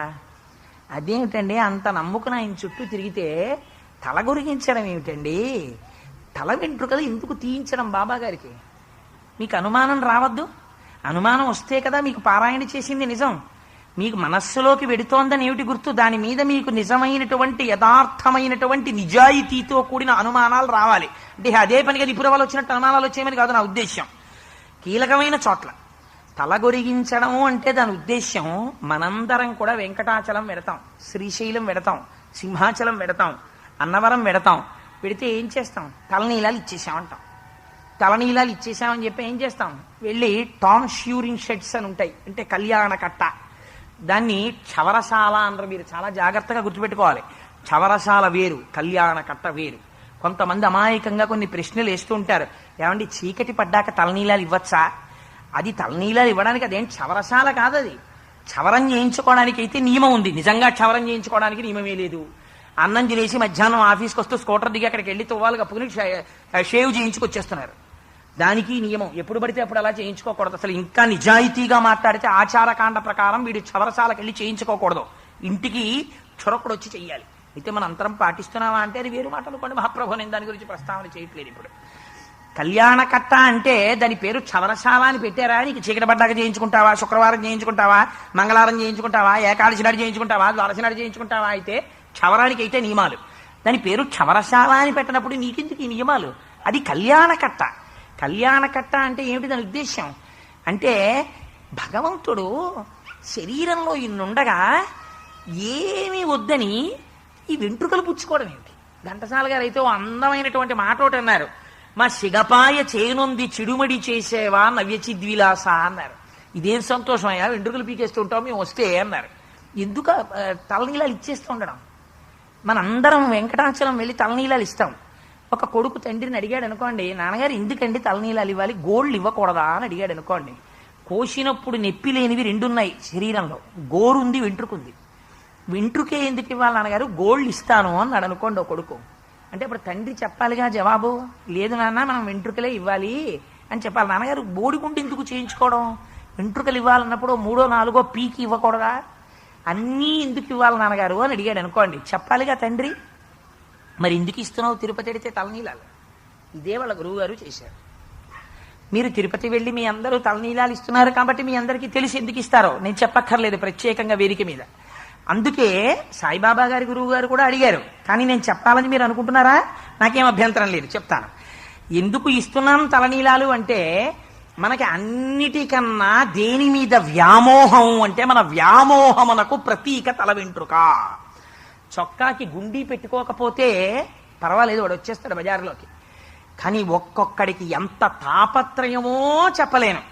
హార్ట్ పేషెంట్ గభాలన గుండెపోటు వస్తే నాలిక కింద పెట్టుకోవలసిన మాత్ర మర్చిపోతాడేమో, కానీ స్కూటర్ దిగ్గానే ఇలా దువ్వుకోవడానికి ఓ పాకెట్ కోమ్ పెట్టుకోవడం మర్చిపోడు.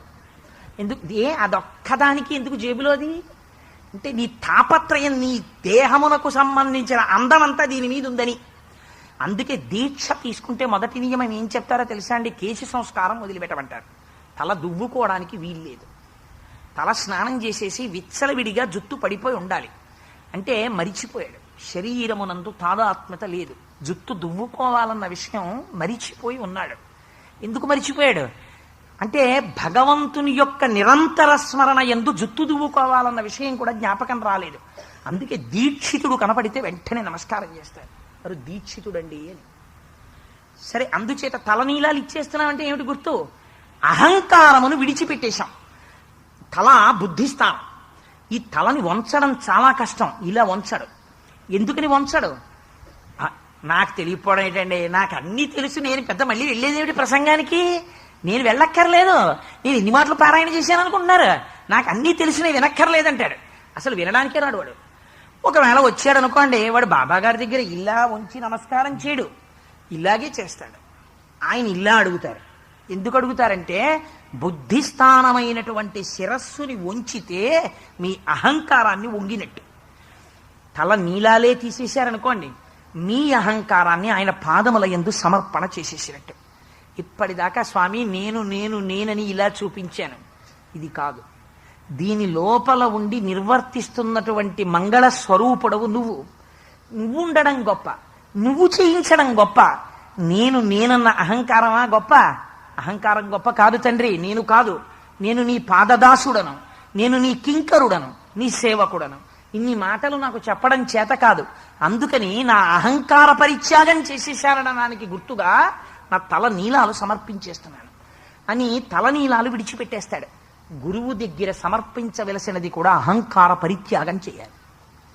అందుకే గురువుల దగ్గరికి వెడితే ఎప్పుడూ కూడా తను సాధించినటువంటి విజయములను ఏకరవు పెట్టకూడదు గురువుల దగ్గర. అందుకే సుందరకాండలో తను దాటినప్పుడు ఎంతమంది రాక్షసుల్ని చంపారో వానరులకు చెప్తారు హనుమ. రాముడి దగ్గరికి వెళ్ళేటప్పటికి సీతమ్మ వైభవం చెప్తారు, కానీ తన గొప్ప చెప్పరు. ఎందుకు చెప్పరు? యథారూపాం యథావర్ణాం యథా లక్ష్మీంచ నిశ్చితాం అశ్రౌషం రాఘవస్యాహం సేయమా సాధితామయా సీతమ్మ ఎలా ఉంటుందని రాముడు చెప్పాడో అలాంటి సీత నాకు దర్శనమైందన్నారు. ఆత్మ ఎలా ఉంటుందని చెప్పేది గురువు చెప్తాడు. ఆ గురువు దగ్గరికి వెళ్ళి తన ఎలా ఆత్మసాక్షాత్కారం పొందాడో మళ్ళీ గొప్పగా గురువుకి చెప్పకూడదు. గురువుగారు నేను ఇంత తపస్సు చేశానండి, తపస్సు చేస్తున్నప్పుడు ఇలా అయిందండి, తపస్సు చేసినప్పుడు అలా అయిందండి. నీ గురువు దగ్గర నువ్వు నేనన్న మాట ప్రయోగించకూడదు. గురువుగారు మీ పాద దాసుండండి, మీ చేతి పనిముట్టునండి, నేను అనుభవిస్తున్నదంతా గురువుగారు మీ యొక్క అనుగ్రహం అండి, నా సర్వము మీరే, మీరు తప్ప నాకు అనన్య శరణాగతి, నాకు వేరొక దిక్కు లేదు, మీరే నాకు సమస్తమని గురుపాదముల దగ్గర. అందుకే గురువుకి నమస్కారం చేసేటప్పుడు చేసే నమస్కారం వేరు, మిగిలిన వారికి చేసే నమస్కారం వేరు. పెద్దలకి మీరు నమస్కారం చేస్తే ప్రవర చెప్పి చేస్తారు, ఇలా కుడి చెయ్యి ఎడం చెయ్యి మీద వేసి. ఇంకా కొంత స్థాయిలో చేస్తే కుడి చెయ్యి పైన వేసి ఎడం చెయ్యి ఇలా పెట్టి పాదములు పట్టి నమస్కారం చేస్తారు. గురువుకి నమస్కారం చేసేటప్పుడు అలా చేస్తే సరిపోతుంది. శాస్త్రం సాష్టాంగం చెయ్యాలి గురువు దగ్గర కనీసం. అప్పుడు మా ఇంట్లో దీవాన్ అడ్డొచ్చిందండి, కుర్చీ అడ్డొచ్చిందండి అన్నారనుకోండి, శిరస్సు గురువు పాదములకు తగలాలి నమస్కారం చేసేటప్పుడు, తగిలేటట్టు నమస్కారం చెయ్యాలి. అహంకార పరిత్యాగం జరిగినప్పుడు ఆ వినయానికి గురువు పొంగిపోతాడు. పొంగిపోయి నోటి వెంటో మాట వచ్చేస్తుంది, శివో రక్షతు అంటే.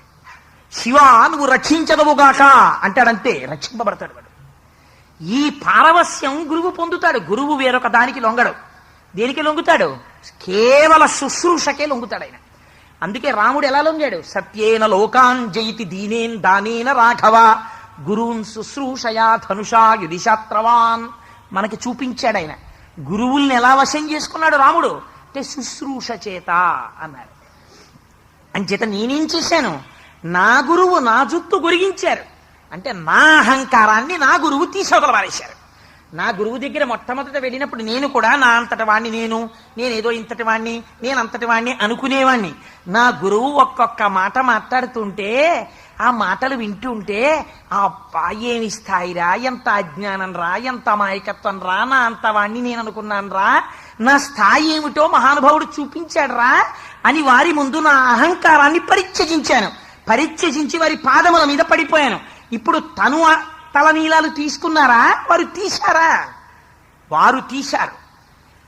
భగవంతుడి దగ్గరికి వెడితే మీరు ఇచ్చేశారు, మీరు సరెండర్ అయ్యారు. అక్కడ వారో గురువేం చేస్తాడు? శిష్యుడు మొదట వచ్చినప్పుడు అహంకారంతోనే వస్తాడు. ఎవ్వడూ కూడా శిష్యుడు వచ్చినప్పుడు పరిపూర్ణ జ్ఞానంతో వచ్చేది. అలా వచ్చేది ఏ శంకర భగవత్పాదులు గోవిందపాదుల దగ్గరికి వస్తారు. అది రేరెస్ట్ కోయిన్సిడెన్స్. అలా సృష్టిలో ఉండదు, ఎక్కడో ఉంటుంది.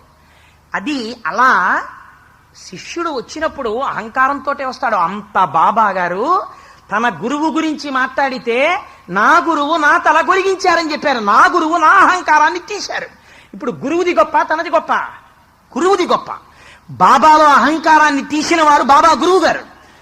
నువ్వు బాబాని గురువుగా నమ్మి సమర్థ సద్గురు సాయినాథ మహారాజ్కి జై అనాలంటే ఇట్ ప్రీసపోజెస్ ఏ కండిషన్. నీ అహంకారాన్ని బాబా తీసేశారని నువ్వు అంగీకరించగలగాలి. నీ అహంకారాన్ని బాబా పాదాల దగ్గర నువ్వు విడిచిపెట్టాలి. విడిచిపెట్టి నువ్వు నిలబడాలి. నిలబడి ఈ మాట చెప్పాలి నువ్వు. ఇది బాబా తన లీలలో తన నోటి వెంట ఈ మాట చెప్పారు. చెప్పడంలో లీలకున్నటువంటి వైభవం అది, దాని వైశిష్ట్యం అది. అందుకని నా తల నా గురువు గొరిగించారు, నా అహంకారాన్ని నా గురువు తీసేశారు. ఇప్పుడు నేను లేదు, నేనన్న ఫాల్స్ నేను లేదు, అబద్ధపు నేను లేదు. ఏది అబద్ధపు నేను? దీన్ని చూపించి దీనికున్న వైభవాన్ని చూపించి నేనంటాం. ఈ ఉపాధి దీనికి చాలా వచ్చు అని పొంగిపోవడం, ఇది చాలా పొడుగ్గా ఉంటుంది పొంగిపోవడం, దీనికి ఉద్యోగం ఉంది పొంగిపోవడం, ఇది ఇంత తింటుంది పొంగిపోవడం, దీనికి 2 బిడ్డలున్నారు పొంగిపోవడం, దీనికి ఒక పెళ్ళం ఉంది పొంగిపోవడం, దీనికి దండలేస్తారు పొంగిపోవడం. ఇన్ని ఎక్కడ వెళ్ళిపోతాయి? మాకురు ధన జన యవ్వన గర్వం హరతి నిమేషత్కాల సర్వం మాయామయమిదమఖిలం హిత్వా బ్రహ్మపదం త్వం ప్రవిశవిదిత్వా. ఒక్క మాట అన్నారంటే శంకరాచార్య వారు. ఇన్నిటినీ కాలం ఒక్కటే తినేస్తుందిరా అన్నారు. ఇంతే గురువు అంటే. ఏమన్నారు? కాలం వచ్చి లోపలున్న దాన్ని పైకి తీసేసింది అనుకో, దీనికి వేస్తున్న దండలు వేరొక దానికి పడతాయి, ఆఖరి దండలు. దీనికున్న భార్య ఆ జన్మతో ఇక సరి, దీనికున్న బిడ్డలు ఆ జన్మతో సరి, దీనికున్న ఐశ్వర్యం ఆ రోజుతో సరి, దీనికున్న ఉద్యోగం ఆ రోజుతో సరి. అటెండెన్స్ లో ఆ డేట్ తర్వాత ఎర్రింకుతో కొట్టేసి expired and so in so date అని రాసేస్తారు. ఆనాటి వరకే జీతం డ్రా చేస్తారు. ఇందులో ఉన్న బుద్ధి విడిచిపెట్టి దీనితో తాదాత్మ్యత పొందిన నాడు దీనిని కాలస్వరూపంలో ఈశ్వరుడు తీసేస్తే దీనితో ఉన్నవన్నీ కూడా ఎగిరిపోతున్నాయి. కానీ ఈ అహంకారాన్ని ఇందులో ఉండగా గుర్తించి ఇది కాదురా ఇందులో ఉన్నది నేనురా అని గుర్తించేట్టు అహంకారాన్ని తన వాక్ ప్రజ్ఞతో గురువు తీస్తున్నాడు. తీసి స్వస్వరూప దర్శనం చేయిస్తున్నాడు. ఇది తలగొరిగించడం. ఎంత గంభీరమైన మాట మాట్లాడారో చూడండి వారు. అది ఒక చిన్న మాట, 7 రోజుల ప్రసంగం ఆ ఒక్క మాటకి చాలు. ఎంత మహోత్కృష్టమైన మాట. సాయి ఏకాదశ సూత్రములని 11 చెప్తారు, కానీ నా దృష్టిలో ఈ మాట అన్నిటికన్నా గొప్పది. నా గురువు నా తల గొరిగించారన్న మాట బాబా లీల అర్థమైతే డాండ నినదంబుల జాండము నిండ మత్త వేదండము నెక్కి చెప్పుకుంటాను. ఎప్పటికైనా నా అహంకారం పోతే నా గురువు నా తల గొరిగించారని చెప్పుకుంటాను. ఏనుగెక్కి ఢంకా బద్దలగొట్టి చెప్పుకుంటాను. బాబా చెప్పుకున్నారు. బాబాని అంటే నేను ఎవ్వరినీ కించపరచడానికి నేను అంటలేదు, మీలో పరిశీలనాత్మక దృక్పథాన్ని పెంచడానికి మాట అంటున్నానంతే తప్ప మిమ్మల్ని చిన్నబుచ్చడానికి కానీ మిమ్మల్ని నిరుత్సాహపరచడానికి కానీ నేను ఈ మాట అంటలేదు. బాబా ఆశయం అది. ఆయన ఒక మాట మాట్లాడితే మీరు జ్ఞాపకం పెట్టుకోండి, పారాయణ చేసేటప్పుడు దాని మీద మీరు ధ్యానం చేస్తే తప్ప మీకు అందదు. అంత గంభీరంగా ఉంటాయి ఆ మాటలు. అప్పుడు నా గురువు 2 పైసలు అడిగారు నన్ను. నా గురువు డబ్బు తీసుకునేవాడా, డబ్బు దాచుకునేవాడా, ఆ డబ్బుతో కట్టుకునేవాడా, ఆ డబ్బు బ్యాంకులో వేసుకునేవాడా? కాదమ్మా, నా గురువుకి డబ్బు అక్కర్లేదు. వెంటనే చూడండి ఆ మాటలు. నా గురువు స్వార్థత్యాగం చేసినవాడు. ఆయనకేం అక్కర్లేదు. ఆయన త్యాగేనైకే అమృతత్వ మానసహు పరేణ నాకం నిహితం గుహాయాం విభ్రాజతే తత్ర తయో విశంతి. తైత్తరీయోపనిషత్తులో వాడబడిన మంత్రాల్ని మామూలు మాటల్లో మాట్లాడుతున్నారు బాబా గారు. నా గురువు త్యాగము చేత అమృత స్వరూపుడు. ఆయనకేం అక్కర్లేదు నా గురువుకి. మరి ఏమిటి నన్ను అడిగింది? ఆ 2 పైసలే శ్రద్ధ సబూరి. నా గురువు నన్ను అడిగినది. ఇప్పుడు వచ్చారు బాబా గారు బయటికి. ఎంత గంభీరమైన లీల ఆవిష్కరించారండి వారు. ఏది శ్రద్ధ? శ్రద్ధ అన్న మాటకి ఉన్నటువంటి అర్థం చాలా విశాలమైన కోణంలో ఉంటుంది. శ్రద్ధ అన్న మాటని ఎంతమంది వాడారో తెలుసా అండి? బాబా గారు వాడారు అని మీరు అనుకుంటే యు ఆర్ మిస్టేకెన్, మీరు పొరపాటు పడ్డారు. దాన్ని ముందు ఎంతమంది వాడారో తెలుసా? ఋషులు వాడారు. మీకొక్క ఉదాహరణ మాత్రం చెప్తాను, ఎందుకంటే యథార్థమనకు నేను శ్రద్ధ సాబూరి అన్న 2 మాటల మీద ప్రసంగం చేస్తే 1 నెల ప్రసంగం చేయొచ్చు. నా గొప్ప కాదు, ఆ వాక్కుల వెనకాల ఉన్న గొప్ప అటువంటిది. అది శ్రద్ధ అన్నమాట ఎక్కడ వాడారో తెలుసా అండి? పూజామివ పరీక్షీణాం శ్రద్ధామివ విమానితాం సన్నామివ మహాకీర్తిం అని వాల్మీకి మహర్షి రామాయణంలో కూడా వాడారు దీన్ని. రావణాసురుడు సీతమ్మ దగ్గరికి వస్తూ ఉంటే సీతమ్మ ఎలా ఉందో చెప్తూ పూజామివ పరీక్షీణాం శ్రద్ధామివ విమానితాం అన్నారు. అవమానింపబడిన శ్రద్ధ ఎలా ఉంటుందో సీతమ్మ అలా ఉంటుంది అన్నారు. శ్రద్ధ అవమానింపబడడం ఏమిటండి? అంటే శ్రద్ధ అంటే ఏమిటో తెలుసా? ఆస్తిక్య బుద్ధి. ఆస్తిక్య బుద్ధి అంటే ఏమిటో తెలుసా? నేను ఏ మాట చెప్తున్నానో ఆ మాట పరమ నిజము అని నేను నమ్మి చెప్పుట. ఆ మాట నిజము అవునో కాదో అని నాకు అనుమానం ఉందనుకోండి, అసలు నేను ఆ మాట చెప్పకుండా ఉండుట. ఇది పరమ నిజము అని నేను నమ్మాను అనుకోండి, ఏది నమ్మానో అది మాత్రమే నేను చెప్పుట. నేను చెప్తున్నది పరమ నిజము అని నాకు విశ్వాసం ఉండుట. నేను ఒక పని చేస్తున్నాను, ఇది పరమ నిజము నేను నమ్ముట. నాకు ఆకలేసింది, ఏమే ఆకలిస్తోంది ఏమైనా పెట్టవే అంటాను. మా ఆవిడ కర్రట్టుకొచ్చి పెట్టింది అనుకోండి, తినవయా అందనుకోండి. అదేంటి ఆకలిస్తుంటే కర్రట్టుకొచ్చి ఏమైనా పెట్టన్నావుగా కర్రట్టుకొచ్చాను అందనుకోండి, అంటే అర్థం ఉందా దానికి? ఏమైనా పెట్టవే అంటే ఏమిటి దాని అర్థం? కడుపు నిండడానికి కావలసిన పదార్థమును పెట్టు. ఇప్పుడు ఆకలిస్తోంది, మీరు ఏం తింటారు? అన్నం తింటారు. ఏమిటి మీ నమ్మకం? అన్నం తింటే కడుపు నిండుతుంది, తర్వాత రుచి. ముందు మీ ప్రధానమైన నమ్మకం ఏమిటి? అన్నం తింటే కడుపు నిండుతుంది, అందుకు నిండుతోంది ప్రధానంగా. లేదు, దాహం వేస్తోంది, కాసిని నీళ్ళు ఇవ్వే అన్నారు.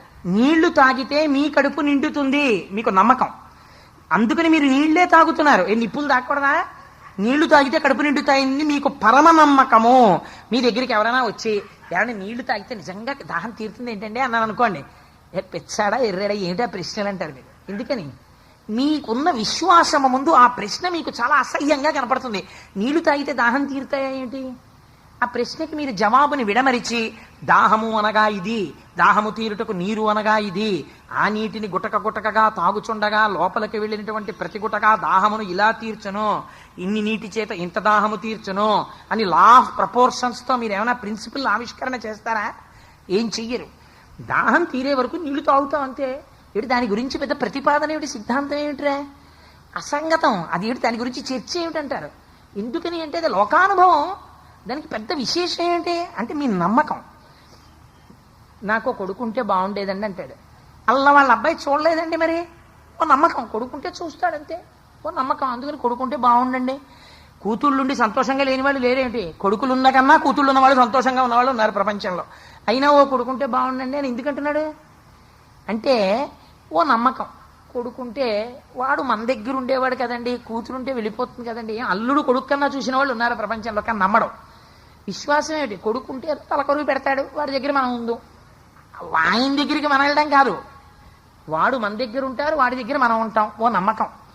శ్రద్ధ అంటే కూడా అంతే. రావణాసురుడు వేదం చదువుకున్నాడు. వేదం చదువుకున్న వాడికి ఏం తెలియాలి? ప్రవర్తన తెలియాలి. అంతేగాని వేదం పట్టుకుని ఓహో పన్నాలు చెప్పేసి లేనిపోయిన అబద్ధాలన్నీ చేశారనుకోండి. పార్ట్ టైం దొంగతనం చేస్తుంటానండి, అప్పుడప్పుడు వేదం చెప్తుంటానండి అన్నాడు అనుకోండి, అర్థం లేదు దానికి. అంటే పార్ట్ టైం దొంగతనం చేయడం ఏమిటి, వేదం పన్నం చెప్పడం ఏమిటి? రెండింటికి ఏమైనా సంబంధం ఉందా ఏంటి? ఎక్కడో సామర్లకోటలో జేబు దొంగతనం చేస్తూ దొరికాడు అనుకోండి, పోలీసులు పట్టుకుని 4 లెంపకాయలు కొట్టిన తర్వాత అద్భుతంగా స్వరంతో వేదం చెప్పాడు అనుకోండి, అదేమిటే అలా వేదం చెప్తున్నావు, అంత బాగా చదువుతున్నావు, ఎందుకే మరి దొంగతనం చేసావు అన్నారు అనుకోండి. అంటే ఒకటండి, నేను ఆషాఢ మాసం, శ్రావణం, భాద్రపదం, దక్షిణాయనం అంతా వేదం చెప్తాను, ఉత్తరాయణం అంతా దొంగతనాలు చేస్తానన్నాను అనుకోండి. అది పైకి వినడానికి దక్షిణాయనం వేదం చదువుకోవడం అన్నది, ఉత్తరాయణం దొంగతనం చేసుకోవడం అన్నది రెండు కలిగిన చాలా అసహ్యంగా ఉంటుంది. దీడు వేదం చదువుకుంటే దొంగతనం చేయకూడదు, దక్షిణాయనంలో వేదం చదివి ఉత్తరాయణంలో దొంగతనం చేయడం ఏంటి? ఆ రెండు కుదరవు. అలా కుదిరితే అసహ్యంగా ఉంటుంది. నేను అన్నం తిన్నాను కానీ ఆకలి తీరలేదు అన్నాడు అనుకోండి, అమ్మ కనుబొమ్మలు బుడేస్తుంది. అదేంటి, అన్నం తినడం ఆకలి తీరే వరకు తినాలి, అన్నం తిని ఆకలి తీరలేదు అంటే తప్పు నీది. అక్కడ ఉంది అన్నపు గిన్నె ఉంది, పప్పు ఉంది, కూర ఉంది, ఎవడ తినదానండి అంటుంది. అంతేగాని అన్నం తిన్నాను ఆకలి తీరలేదంటే అన్నానికి దోషం ఉందా? నీ ఆకలిని తీర్చకపోవట, నీ అమ్మ ఆకలిని తీర్చుట అలా ఉంటుంది? అన్నానికి ఉండదు. అవి విరుద్ధమైన విషయాలు. నీకు విశ్వాసం ఉన్నది అంటే విశ్వాసం అంటే విశ్వాసమే. నీకు విశ్వాసం ఉన్నది, విశ్వాసం ఉన్నట్టే నీ ప్రవర్తన ఉండాలి. నీకు విశ్వాసం ఉన్నది ఏమిటి గుర్తు? అందుకే behaviour is the manifestation of the perfection and belief అంటాడు వివేకానంద. నీ నమ్మకమునకు గుర్తేమి? నీ నడువడి. యద్యదాతరతి శ్రేష్ఠ. ఎరా అబ్బాయి, ఆవిడ అడిగింది, ఇహ సంతో నవాసంతి తదో వా అనువర్తసే తదాహి విపరీత తే బుద్ధిరా చారవర్జిత. ఏరా నువ్వు చదువుకున్నది నువ్వు అనుష్ఠానంలో పెట్టవా? నీకు చెప్పేవాళ్ళు లేరా? ఎందుకురా పరదారాగ్రహణం చేస్తావు నువ్వు అడిగింది సీతమ్మ. నువ్వు వేదం చదువుకున్నావు, నన్ను ఎత్తుకొచ్చావు, తప్పు లేదంటావు. ఇది ఎలా ఉంటుంది? ఉత్తరాయణంలో దక్షిణాయనంలో వేదం జరిగి ఉత్తరాయణంలో దొంగతనం చేసినట్టుంది.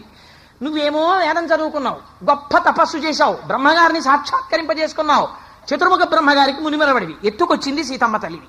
ఈ రెండింటికి ఏమైనా సంబంధం ఉందిరా? ఇది తప్పని ఇక్కడ ఎవరు చెప్పరా? చెప్పినా నువ్వు వినవా? అంటే నీ బుద్ధిలో దోషం ఉందిరో ఏంది అమ్మవారు. సాయిబాబా గారండి మాకు దేవుడండి, సాయిబాబా గారండి మాకు నిజంగా గురువండి, వారిని ఎంత పూజ చేస్తానోనండి అండం. నీకు నిజంగా విశ్వాసం ఉందనుకో, ఎవడు పంచమన్నాడు ప్రతి లక్ష్మీవారం ప్రసాదం? నిన్ను ఎవడన్నా అడిగాడా లక్ష్మీవారం ప్రసాదం పంచమని? ప్రసాదం పంచడం ఎందుకు? కనబడ్డ ప్రతివాడికి ప్లాస్టిక్ కవర్లో పెట్టుకుని వెళ్ళి వెళ్ళి వెళ్ళి వెళ్ళి ప్రసాదాలు చేతిలో పెట్టడం ఎందుకు? అలివి కాని చోట అది గుడి కాదు, నువ్వు ప్రసాదాలు ఇస్తున్నావు. అది గుడి కాదు, నువ్వు నైవేద్యం పెడుతున్నావు. అది అంత భక్తి వ్యగ్రత నీకు మండిపోయి ఉంటే నువ్వు ప్రసాదం ఇచ్చేటప్పుడు చెప్పులు ఇప్పాలి. చెప్పులు వేసుకుని నిన్ను ప్రసాదం ఇమ్మని చెప్పారా బాబా గారు? చెప్పులు వేసుకుని నువ్వు ఆఫీసులో ప్రసాదం పంచావనుకో, నీకు శ్రద్ధ ఉన్నట్ట, సబూరి ఉన్నట్ట? నువ్వు భ్రష్టుడవు, నీకు లేదు. నువ్వు you claim that you are a disciple of Saibaba, you are mischievous, you are deceiving the country, you are deceiving Baba. నువ్వు దొంగవి, నీకు శ్రద్ధ లేదు. నువ్వు అవమానిస్తున్నావు నీ ట్రెడిషన్ని, నీ సిద్ధాంతాన్ని నువ్వు అవమానిస్తున్నావు. నీకు శ్రద్ధ ఉంటే, నీకు పూనిక ఉంటే, నీకు విశ్వాసం ఉండాలి, నీకు నమ్మకం ఉండాలి. నమ్మకం ప్రధానం. నా గురువు ఏం చెప్తే అదే నాకు గురువు. నా గురువు మంత్రోపదేశం చేస్తేనే గురువు అని నేను అనుకోలేదు. నా గురువు నా వంక చూస్తే చాలు నాకు ఉత్కృష్టం.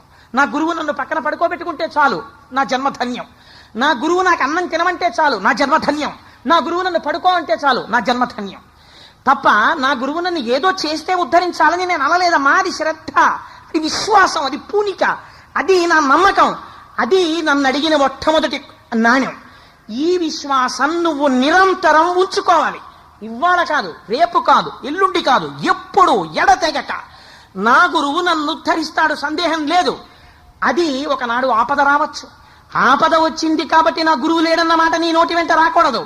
ఆపద వచ్చినా నీడు సేవింపక నాపదల్పడమని నిత్యోత్సవం పబ్బని జనమాతృండలని సంసార మోహంబు పైగొనని జ్ఞానము గల్గని గ్రహగతులు కుందిప్పని మెలు వచ్చిన రాణి అవి నాకు భూషణములే శ్రీకాళహస్తీశ్వర. అప్పుడు కూడా గురు కటాక్షం నేను అనగలగాలి. అనగలిగితే ఇది శ్రద్ధ. మీకొక ఉదాహరణ చెప్తాను ఈ విషయంలో. నేను పూర్వం వ్యాసరాయల వారి దగ్గరికి ఒక మహానుభావుడు వచ్చాడు. ఆయన పేరు తిమ్మప్ప. పుట్టినప్పుడు తల్లిదండ్రులు పెట్టిన పేరు. ఏదో యుద్ధాలు చేసేవాడు, మల్ల యుద్ధ యోధుడు.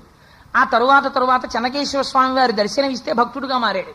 కనకదాసు అని పేరెట్టుకున్నాడు. వ్యాసరాయల వారి దగ్గరికి వెళ్ళాడు. వెళ్ళి వ్యాసరాయల వారు చెట్టు కింద కూర్చున్నారు. ఆయన గొప్ప గురువు. వెళ్ళి అయా గురువు గారు నాకు మంత్రోపదేశం చేయండి అన్నాడు. అంటే ఆయన వాలకం చూసి వ్యాసరాయల వారికి ఆగ్రహం కలిగింది. ఇదేమన్నా బజార్లో వస్తువురా, అంటే మంత్రోపదేశం చేయండి అని అడగడం ఏమిటి? అసలు మంత్రోపదేశం చెయ్యండి అని అడగడం కాదు, ఉపదేశం పొందడానికి వాడు అర్హుడని గుర్తుపట్టి గురువు పిలిచి ఉపదేశం చెయ్యాలి. లేకపోతే గురువుగారు నేను ఉపదేశం పొందడానికి అర్హతని సంపాదించానని మీరు అనుకుంటే నాకు ఉపదేశం చెయ్యండి అని అడగాలి. కాదయ్యా, వేరొక 6 నెలలు పోయిన తర్వాత చేస్తాను, ఈలోగా నువ్వు ముందు 6 నెలలు సంధ్యావందనం నేర్చుకుని రోజు 1000 గాయత్రి చేయడం మొదలుపెట్టు అన్నారనుకోండి. గురువుగారి దగ్గర అబద్ధాలు చెప్పకూడదు. నీకు విశ్వాసం ఉంటే నువ్వు 6 నెలలు సంధ్యావందనం నేర్చుకుని గాయత్రి చేసి మళ్ళీ గురుగారి దగ్గరికి వెళ్ళాలి. గురువుగారు 6 నెలలు సంధ్యావందనం గాయత్రి చేశానండి, చేస్తారా ఉపదేశం అని అడగాలి. ఇంకో 6 నెలలు చెయ్యి అన్నారు అనుకోండి. ఏంటండి 6 నెలలు చేయమన్నారు, చేశాను, మళ్ళీ 6 నెలలు అంటారు, గొప్ప గురువు దొరికెళ్ళండి మాకు, ఇంకోటి దగ్గరికి పోతాను అంటే నువ్వు త్రిశంకుడు అయిపోతావు. పైగా కాదు కింద కాదు, మధ్యలో ఉంటావు. అందుకేగా నాకు వశిష్ఠుడు అక్కర్లేదని చెప్పి విశ్వామిత్రుడి దగ్గరికి వెళ్తే ఏమయ్యాడు? త్రిశంకుడు. 6 నెలలు పోయాక రా అంటే మళ్ళీ 6 నెలల తర్వాత వెళ్ళాలి. మీకు ఇప్పటికీ ఉన్నారు అమలాపురంలో చంద్రశేఖర పరమాచార్యుల వారి దగ్గరికి వెళ్ళి సన్యాసం ఇమ్మని అడిగితే 1,000,000 గాయత్రి చేసిరా అన్నారు పరమాచార్యుల వారు. 1,000,000 గాయత్రి చేసి అడిగితే ఇంకో 1,000,000 చేసిరా అనేవారు. అంటే మళ్ళీ 1,000,000 చేసేవారు. అలా 10 కోట్లో 15 కోట్లో అయిపోయిన తర్వాత ఇంక ఇప్పుడు ఈయన అడగక్కర్లేదు. ఆయన ఇంకా చంద్రశేఖర పరమాచార్య స్వామి వారి దగ్గరికి వెళ్ళక ముందే అసలు ఆయన వచ్చి ఇంకా ఎక్కడో ఆశ్రమంలో తిరుగుతుంటే శిష్యుణ్ణి పిలిచి, చూడరా బలానా మెయిన్ గేటు పక్కన సంచి ఒకటి తగిలించుకుని విభూతి రేఖలు పెట్టుకుని అగ్నికార్యం చేసిన గుర్తుగా నల్లటి బొట్టు పెట్టుకుని సోమశేఖర శాస్త్రి అని చెప్పి భీమవరం నుంచి వచ్చి ఒక ఆయన తిరుగుతున్నాడు, ఇలా తీసుకురా అనేవారు.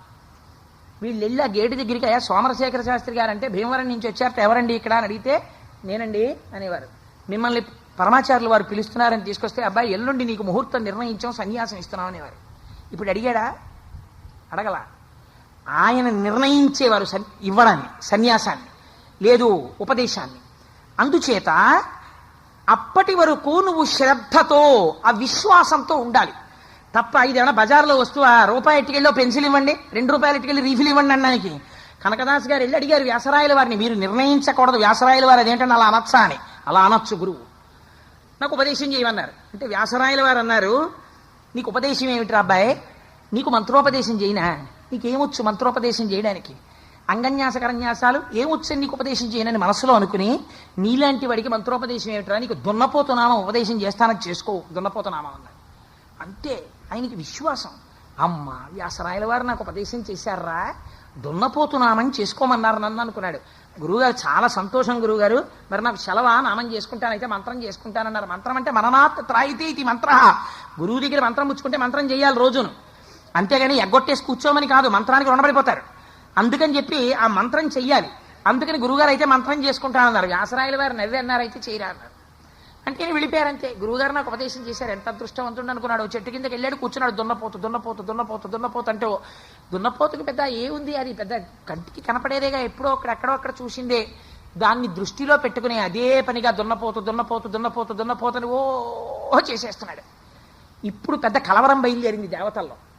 దున్నపోతు దున్నపోతు దున్నపోతని వ్యగ్రతతో చేసేస్తున్నాడు తపస్సు, మంత్రం. ఇప్పుడు సాక్షాత్కారం జరగాలి ఆయనకి. ఎందుకని? ఇది పరమేశ్వరుడి గొప్పతనం అంటే. ఆ మంత్రాన్ని దాని మంత్రమే అని గురువు దగ్గర పొంది ఆ విశ్వాసంతో చేసేస్తున్నాడు. ఇప్పుడు వెళ్ళాలి. దున్నపోతు రూపంలో ఎవరున్నాడు రా దేవతని అడిగారు. దున్నపోతు రూపంలో ఎవరు లేరు మహాప్రభో ఇప్పటి వరకును అన్నారు. మరి ఎక్కడుందన్నారు. యమధర్మరాజు గారికి వెహికల్ ఒకటి ఉంది దున్నపోతు తప్ప దున్నపోతు రూపంలో ఎవరు దేవుడు లేడన్నారు. దేవతాస్వరూపం ఇప్పటిదాకా దున్నపోతుగా రావాల్సిన అవసరం కలగలేదు అన్నారు. రాక్షసుడు ఉన్నాడు మహిషాసురుడు, కానీ ఆయన చేస్తున్నది దేవతల కోసం. అందుకని గురేం పోన్లేండ్రా యమధర్మరాజు గారు వెళ్ళడం ఈజ్ ఈక్వల్ టు దున్నపోత మీద వెళ్ళడమేగా. అందుకని కోటేశ్వరరావు వచ్చారు అంటే దొరగారి కారులో వచ్చారు, సహజమే కదా. ఎప్పుడు వచ్చినా ఆయన దొరగారు పాపం దొరికారు, మహానుభావుడు ఆయన తీసుకొస్తుంటారు వీరిని. దొరగారి కారు వచ్చిందనుకోండి ఉపన్యాసానికి, సాధారణంగా దొరగారు వచ్చారండి అనరు కదా. దొరగారు వచ్చారంటే దొరగారి కారులో కోటేశ్వరరావు వస్తాడు. అలా దున్నపోతు వచ్చింది అంటే దున్నపోతు మీద యమధర్మరాజు గారు కూడా వస్తారు. అందుకని చెప్పేసి దున్నపోతు వెళ్ళాలంటే యమధర్మరాజు గారి వాహనాన్ని పంపించండి అన్నారు. ఇప్పుడు వాహనం ఒకటే పెడుతుందా? నా స్కూటర్ ఒకటే ఆఫీస్కి వెళ్ళిపోతున్నాడు, 10:30 అయిపోయింది, వీడు ఎంతకీ రాడు. అవతల ఎగ్జిక్యూటివ్ డైరెక్టర్ విజిలెన్స్ ఇన్స్పెక్షన్, వీడు రాడు, నేనన్నా పోతానని డర్రని స్టార్ట్ అయిపోయి వెళ్ళిపోయి ఆఫీస్లో స్టాండ్లో కూర్చుంటున్నాడు. దానికి వెళ్ళినా వెళ్ళకపోయినా అది అలా కూర్చుంటుంది. దానికి ఏం లీవా ఏమన్నానా? దానికి ఎవడన్నా అటెండెన్స్లో ఏ పెడతాడా? నేను ఎక్కితే పెడుతుందంటే దానికి ఏం బాధ లేదు. 11 అయిపోయిందో 12 అయిపోయిందో దానికి ఏం బెంగ. బెంగంతా నాది, నా బెంగని బట్టి అది పెరుగుతుంటుంది. అందుకని చెప్పి అది ఎందుకు వస్తుంది? అది ఉట్టినే ఏం రాదు దున్నపోతుంది. దాని మీద ఆయన ఎక్కాలి, ఎక్కితేనే వస్తుంది. అందుకని ఆయనే వచ్చాడు. వచ్చేసింది కింద AP 5 75 63 నా స్కూటర్ కనపడింది అనుకోండి. కోటేశ్వరరావు వచ్చారా అని అడగారు. ఆ నెంబర్ తెలిసిన ముత్యాలు తెచ్చాయని అన్నాడు అనుకోండి, మా గురువు గారు వచ్చారు పైన అంటాడు. అంటే ఏమిటి అర్థం? ఈ స్కూటర్ ఉంది అంటే పైన కోటేశ్వరరావు ఉన్నారు. వాహనమును అధిష్ఠించిన వాడికి అభేదం. అప్పుడు ఇది ఒక గొప్ప రహస్యం. అందుకని యమధర్మరాజు గారికి దున్నపోతుకి అభేదం. అందుకని ఇప్పుడు దున్నపోతు వచ్చిందంటే యమధర్మరాజు గారు రావాలి. అందుకని ఇద్దరు కలిసి వచ్చారు. కలిసి వచ్చి ప్రత్యక్షం అయ్యారు. ఈయనేం బెంగెట్టుకోలేదు. కళ్ళు తెరిచి అయ్యో ఈయన వచ్చాడేంటని ఆయన అనలేదు. ఆయన కళ్ళు తెరిచి ఎందుకు వచ్చారు మీరని అడిగాడు. మరి నువ్వు జపం చేశావు, నేనేం చేశానన్నాడు. నువ్వు దున్నపోతు దున్నపోతు దున్నపోతు దున్నపోతు అన్నావు కదా, మరి దానికి అధిష్టానం ప్రత్యక్షం అవ్వాలి. ప్రత్యక్షం అయ్యా నీకు ఏం కావాలో కోరుకోరా, మేము ప్రీతి చెందాం. దేవతా దర్శనం అయితే అది పుట్టినే పోకూడదు, ఏదో ఒకటి ఇవ్వాలి. పెద్దలు వచ్చారనుకోండి ఇంటికి ఉత్తి చేతులతో వెళ్ళిపోరు. మేనమామ ఇంటికి వచ్చారనుకోండి అసహ్యంగా ఉత్తి చేతులు ఆడించుకుంటూ వచ్చి అక్క ఏముండేవే 4 రోజులు పడిచి వెళ్ళిపోకూడదు. మేనమామల ముద్దు మేలైన ముద్దు, కనీసం ఏమీ లేకపోతే 11 రూపాయలు ఇట్టి మేరీ బిస్కెట్ల ప్యాకెట్ కొనుక్కు రావాలి. వచ్చి వెళ్ళిపోయే మంది ఒరే నువ్వు ఏమైనా కావాలంటే కొనుక్కోరా, 5 రూపాయలు రూపాయి పావలాయో మేనల్లుడి చేతిలో పెట్టి వెళ్ళిపోవాలి.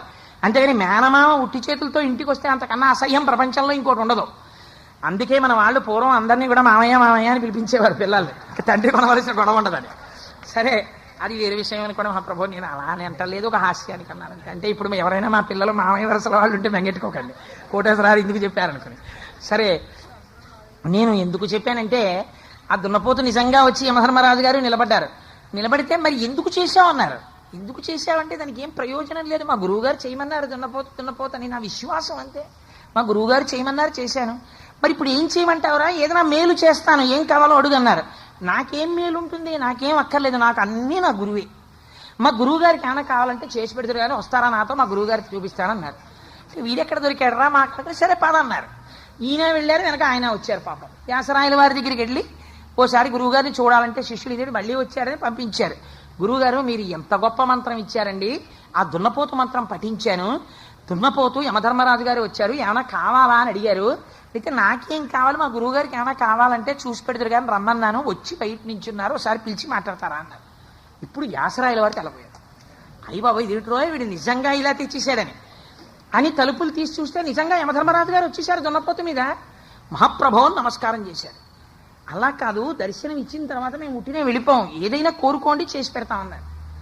అంటే యమధర్మరాజు గారు చేసేటటువంటి ఉపకారం గబుక్కున అడగడానికి ఎవరికైనా భయం కదా. అందుకని ఆయన అన్నారు, అక్కడ పూర్వం ఒక పెద్ద తూము తవ్వారు చిత్తూరు జిల్లాలో. ఇప్పుడు ఆ మదనపల్లి అని చెప్పి టీబీ శానిటోరియం ఉందే, అక్కడ ఒక పెద్ద తూము తవ్వారు కాలవ. ఆ కాలవ తవ్వుతున్నప్పుడు ఒక పెద్ద బండ శిల అడ్డొచ్చింది, దానికి నీరు వెళ్ళటం లేదు. ఆ శిల ఎంతమంది తోసినా అది పైకి రావట్లా, అంత పెద్ద బండ. అందుకని రైతులకి నీరు అందుతుంది ఆ కాలవ ప్రవహిస్తే. ఎలాగో మా వాడు దున్నపోతు నామం చేశాడు కదా, దున్నపోతు బలానికి పేరు కదా, అందుకని చెప్పి మహానుభావ తుమ్ముకడ్డొచ్చిన బండని పక్కకి తీయించేయండి అన్నారు. అంటే వెంటనే ఆ దున్నపోతుకు తాడు కట్టి, దానికి తాడు కట్టాలా, అది డెక్కతోటో ముట్టితోటో ఆ రాయిని అవతలకి అవతల పారేసింది. తోసేస్తే నీరంతా ప్రవహించింది. ఇప్పటికీ ఆ తూముకి పేరేమిటో తెలుసా అండి, కనకదాసు తూము. ఆ ఆతువుకి అదే పేరు. ఇప్పటికీ ఉంది మీకు ప్రత్యక్ష సాక్ష్యం. కనకదాసు గారికి యమధర్మరాజు గారు ప్రత్యక్షమైనట్టు. వ్యాసరాయల వారు ఎప్పటివారో కారు. మీరు వెంకటాచలంలో స్వామి పుష్కరిణి దగ్గర నుంచి ఆదివరాహస్వామి గుడికి వెడుతుంటే కుడి చేతి పక్కన ఒక చిన్న హనుమ గుడి ఉంటుంది, మీరు చూసే ఉంటారు. ఆ హనుమ గుడి వ్యాసరాయల వారు కట్టించారు. సరే, ఇప్పుడు ఎందుకు కట్టించారు, ఏ పరిస్థితుల్లో కట్టించారు, ఏం జరిగింది, ఇవన్నీ చెప్తే మళ్ళీ వెంకటాచల వైభవంలో గడిపోతారు. అందుకని అక్కడతో ఆ కథ ఆపేస్తాను. అందుకని ఇప్పుడు మీరు చెప్పండి, దేనికి ప్రత్యక్షం అయ్యారైనా అంటే శ్రద్ధ, కేవలం నమ్మకం. గురి, వీరు నా గురువు, ఆ గురువు నన్ను గట్టెక్కించి తీరుతారు, వారు చెప్పినది మంత్రం, వారి నోటి నుంచి వచ్చింది ఉట్టినే పోదు, వారు నన్ను రక్షిస్తారు అన్న విశ్వాసము మీకుండడం ఉన్నదే, గురి ఉన్నదే, అది గురువు, అది భగవానుడు, ఇది శ్రద్ధ, ఇది ఆయన అడిగిన దక్షిణ, ఇది నేను ఇచ్చిన మొట్టమొదటి రాగి పైసా. అమ్మ, నువ్వు ఇది కూడా పాటించు. ఇదే నిన్ను నేను కూడా అడుగుతున్నది, శ్రద్ధని పాటించడం నేర్చుకో.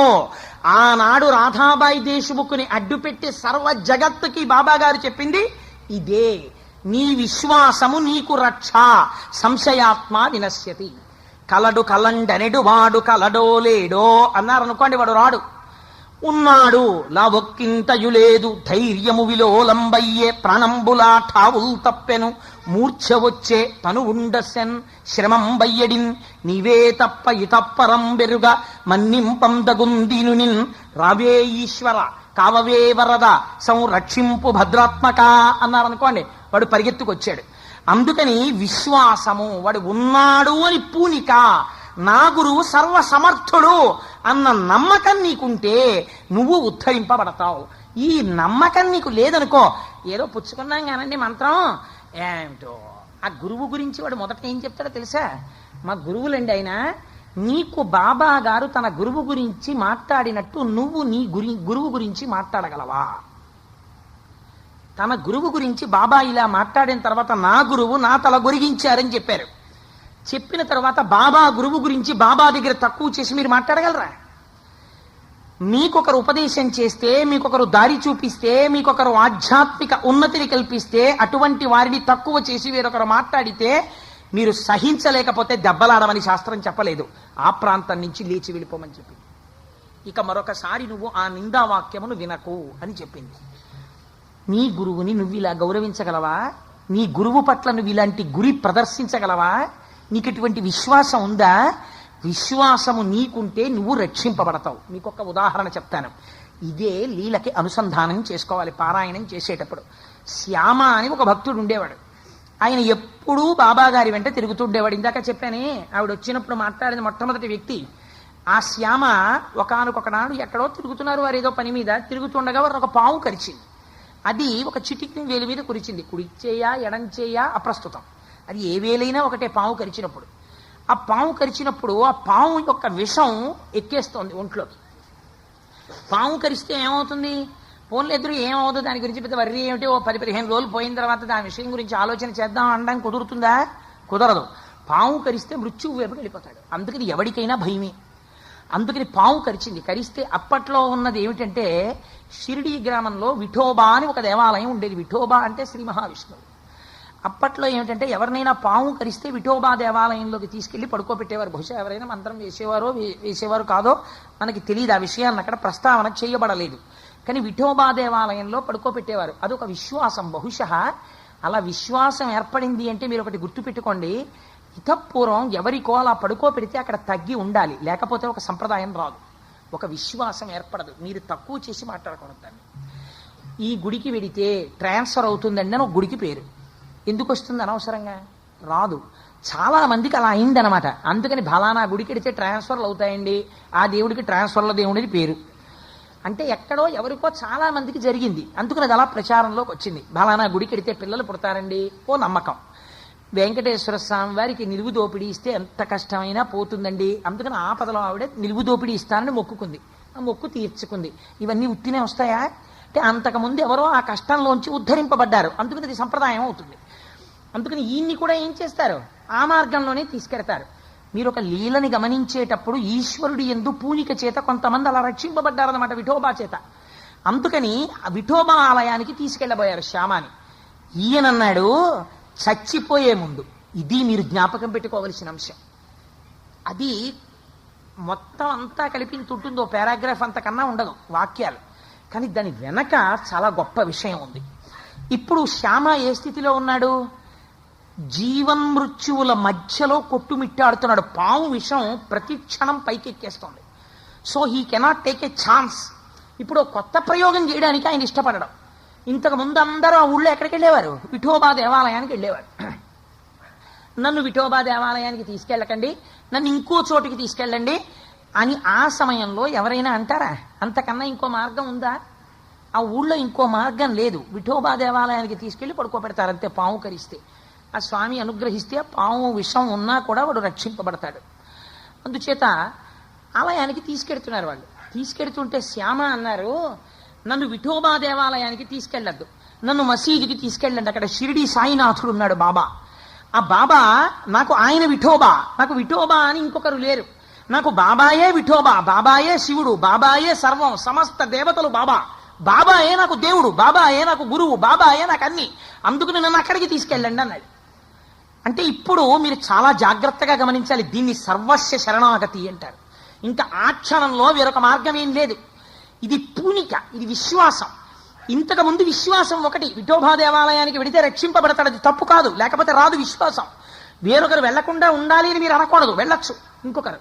కానీ ఇప్పుడు వారికి విశ్వాసం బాబా విఠోబా, బాబాకి విఠోబాకి భేదం లేదు. నన్ను బాబా దగ్గరికి తీసుకెళ్ళండి, బాబా నన్ను రక్షిస్తారు. ఈ పూనిక మీకు దేని యందు ఉంటే అది మిమ్మల్ని రక్షిస్తుంది. అందుకే సింహాసనంలో అన్ని దేవతలు ఉంటారు, కానీ సింహాసనంలో మాత్రం కులదేవత ఉంటారు. నేనున్నాను, మా కులదేవత ఒకరు ఉన్నారు, వారిని నేను ఆ సింహాసనంలో కూర్చోపెడతాను. పరంపరాగతంగా వస్తున్నది. కుటుంబంలో సంప్రదాయంలో పరంపరాగతంగా ఆరాధన అలా జరుగుతోంది. వారు సింహాసనంలో ఉంటారు.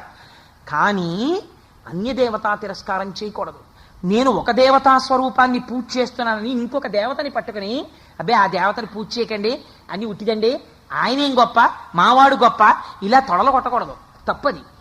ఆయన ఈయన ఒక్కటేనండి, కానీ పరంపరాగతంగా మా పూజ ఇలా జరుగుతోంది, అందుకని ఇలా పూజ చేస్తున్నాం అని శనివారం నాడు విష్ణు సహస్రం చేస్తూ శివారాధన చేయగలగాలి. శివాభిషేకం చేస్తూ విష్ణువుని దర్శించగలగాలి. విష్ణువు నీ కులదయం అనుకో, విష్ణువుని పూజామందిరంలో పెట్టుకుని నువ్వు రుద్రాధ్యాయం చెప్తూ అభిషేకం చేయగలగాలి. ఆ రుద్రుడు, ఆ శివుడు, మా విష్ణువు రెండు ఒకటే, మాకు రెండు కాదు, అన్ని ఒకటి అనగలగాలి. నువ్వు ఇలా అనగలిగితే నీకు తత్వం అర్థమవుతోంది. ఇప్పుడు తత్వం అర్థమైంది శ్యామకి. ఎలా అర్థమైంది? గురి వలన అర్థమవుతోంది. గురువు యందున్నటువంటి గురి గురువుకి భగవానుడికి అభేదాన్ని తీసుకొచ్చేసి నాకు బాబాయే విఠోబా తీసుకెళ్ళమన్నారు. తీసుకొచ్చేసారు. మసీద్ దగ్గరికి తీసుకొచ్చి మెట్లెక్కిస్తున్నారు. బాబా బయటికి వచ్చారు, చూశారు. ఏం మెట్లెక్కుతావు, ఎక్కకో, పో, ఇక్కడి నుంచి దిగిపో, పైకి ఎక్కడానికి వీల్లేదు, తీసుకోమండి అన్నారు. ఈ మాటలు వాచికంగా అర్థమయ్యాయి. ఎవరికి? శ్యామకి. శ్యామకే కాదు, ఏమీ తెలియని ఒక అమాయకుడికి నేను ఇప్పుడు ఇలాగే చెప్పాను అనుకోండి, వెంటనే మీరు ఏమంటారు? అదేమిటండి అంత విశ్వాసం పెట్టుకుని మసీదుకి వెడితే ఎక్కకు, దిగిపో, పో అంటే ఏమిటి దాని అర్థం? శ్యామాని వెనక్కి పొమ్మంటే కదా.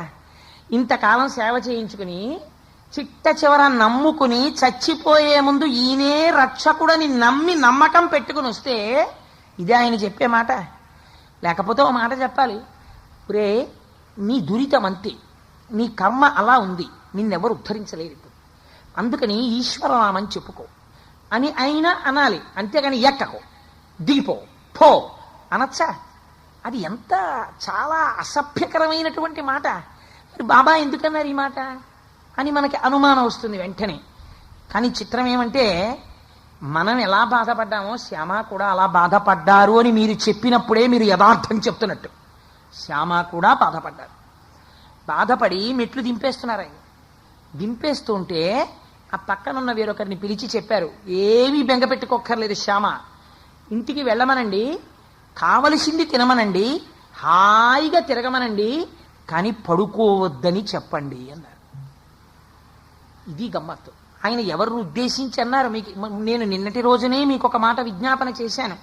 ఇప్పుడు వెళ్ళిన తర్వాత ఆ శ్యామాన్ని తీసుకెళ్ళి అక్కడ పడుకోబెట్టి ఏమైందిరా ఇలా ఉన్నాడు అని అడిగారు అనుకోండి, అడిగితే బాబా ఇతనికి పాము కరిచేసిందంటే ఎక్కడ కరిచిందిరా అన్నారు అనుకోండి, ఈ చిటికి కరిచిందండి అని వాడు కుడి చేయి చూపించాడు అనుకోండి, ఏదైనా ఏం లేదంటే అయ్యో మర్చిపోయానండి ఎడం చేయండి అంటే ఎడం చేయి చూసి ఎంతసేపు అయింది కరిచి అంటే 1 గంట అయిందండి. ఎక్కడ కరిచిందిరా అంటే 2 కిలోమీటర్ల అవతల ఎక్కడో ఈతపళ్ళు కోసుకుంటున్నాడండి అక్కడ కరిచిందండి అంటే అక్కడ ఏ పాము తిరుగుతుంటుందిరా, అది ఎలా ఉంది, తెల్లగా ఉందా నల్లగా ఉందా, పొడలు ఉన్నాయా, బుస కొట్టిందా, కింద నుంచి కరిచిందా, పైనుంచి కరిచిందా, పుటలోంచి వచ్చిందా, దూకిందా అని అడిగారు అనుకోండి. ఇన్ని ప్రశ్నలు వేస్తే ఏమిటి, అది వైద్య విధానం అవుతుంది. ఇన్ని ప్రశ్నలు వేసి మీకు జ్వరం వస్తోందా, అన్నం సహిస్తోందా, తింటే నిలబడుతుందా, కడుపులో తిప్పుతుందా, అమ్మ దగ్గు వస్తుందా, పొడలుగా వస్తుందా, శ్లాష్మ వస్తుందా, కఫం ఉంటుందా, ఇన్ని ప్రశ్నలు వేస్తే ఆయన డాక్టర్ గారు శరీర నిర్మాణాన్ని పరిశీలన చేసి ఇస్తారు. వచ్చిన వాడు ఎందుకు వచ్చాడో ఆయనకి తెలుసు, వచ్చిన వాడికి ఏ ఆపద వచ్చిందో ఆయనకి తెలుసు, ఇప్పుడు ఆ ఆపదకి తొందరగా ఏం చెయ్యాలో ఆయనకి తెలుసు. ఒక రాజుగారు అంతఃపురంలో కూర్చున్నాడు, మంచి నాట్యం జరుగుతోంది, చూసుకోలేదు. రాజాంతఃపురంలో నాట్యం జరుగుతోందని అందరూ దూరంగా ఉన్నారు. అంతఃపురం కాలిపోతోంది, అగ్నిహోత్రం ముట్టేసింది. రాజుగారు బాగా మధువు సేవించి ఉన్నాడు, తడబడిపోతూ హాయిగా విలాసంగా కూర్చుని చూస్తున్నాడు. ఆ నాట్యం చేస్తున్న వాళ్ళు పారిపోయారు, అగ్నిహోత్రం అంటుకుందని. ఇప్పుడు రాజు పారిపోలేడు, ఎందుకనంటే బాగా తాగి ఉన్నాడు, అడుగులు తడబడిపోతున్నాయి. ఇప్పుడు కూడా వెళ్ళి మీరు రాజాధిరాజ రాజమార్తాండ సాహితీ సవరాంగణ సార్వభౌమ లలిత కళాప్రియ మహాపురుష అగ్నిహోత్రం అంటుకుని ఉన్నది, తమరు వేంచేయండి, మహాప్రభో జయీభవ విజయీభవ దిగ్విజయీభవ అని తమరి అడుగులు తడబడుచున్నవి, అలా తడబడరాదు, మేము మిమ్మల్ని ముట్టుకుని రాదు, ప్రభు ఇలా అడుగు అనేది ఏమైనా నాట్యశాస్త్రమా?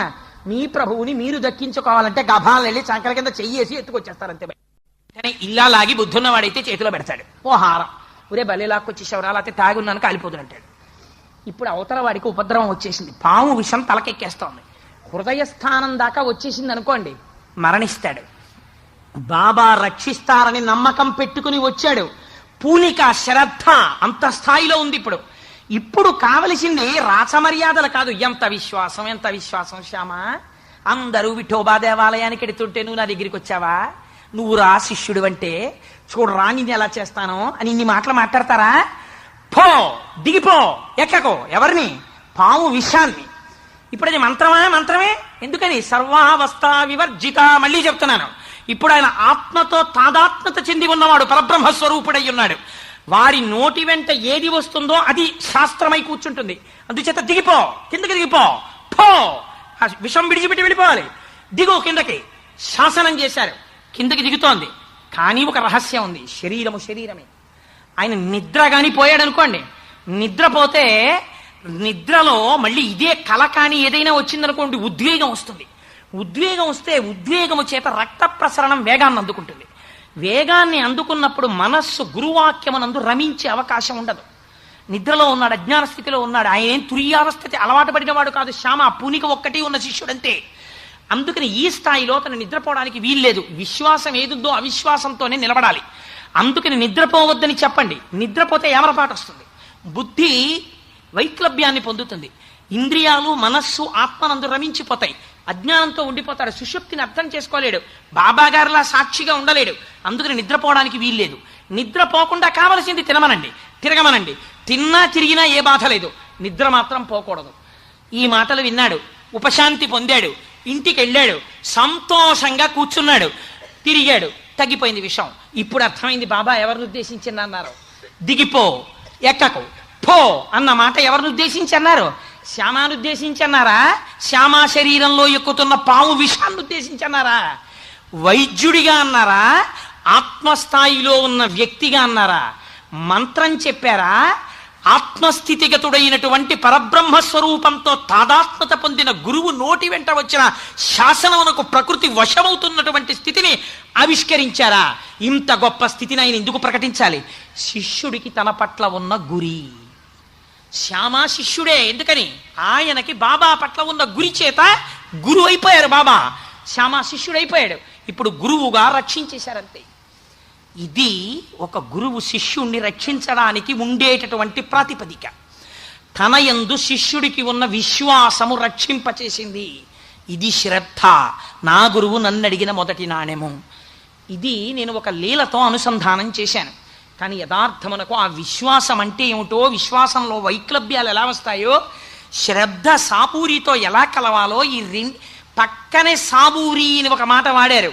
ఈ శ్రద్ధ ఎక్కడ దెబ్బతింటుందో, దెబ్బ తిన్నప్పుడు శిష్యుడు ఎలా సర్దుకోవాలో, సర్దుకోకపోతే వచ్చేటటువంటి ప్రమాదం ఏమిటో సాయిబాబా గారి యొక్క జీవితంలోనే జరిగింది. అది కూడా ఒకసారి. దాన్ని రేపటి రోజున అనుసంధానం చేసి శ్రద్ధా సాబూరీల్ని పూర్తి చేస్తాను.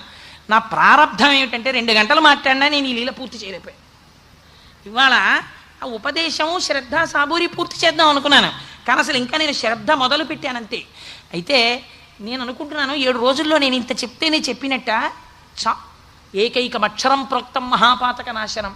ఒక్క లీల నాకు సక్రమంగా ప్రచోదనమై బాబా నా చేత పలికిస్తే నా జన్మధన్యం అయిపోయినట్టే. ఎందుకు ఇంత క్వాంటం పూర్తి చేశాను అనుకోవాలి నేను. అందుకని నా చేత సాయినాథుడు ఇంత పూర్తి చేయించాలి అని వారేమనుకున్నారో అది పూర్తవుతుంది. నేను ఇది చెయ్యాలి అనుకుంటే నేను స్వతంత్రుడని అవుతాను, నా తల పెంచుకున్నవాడిని అవుతాను. అందుకని నా తల వారి చేత గొరిగింపబడాలి. చేత వారేది చేయించాలో అది వారు చేయిస్తారు, నేను వారి చేతి పనిముట్టుగా ఇక్కడ ఉండాలి.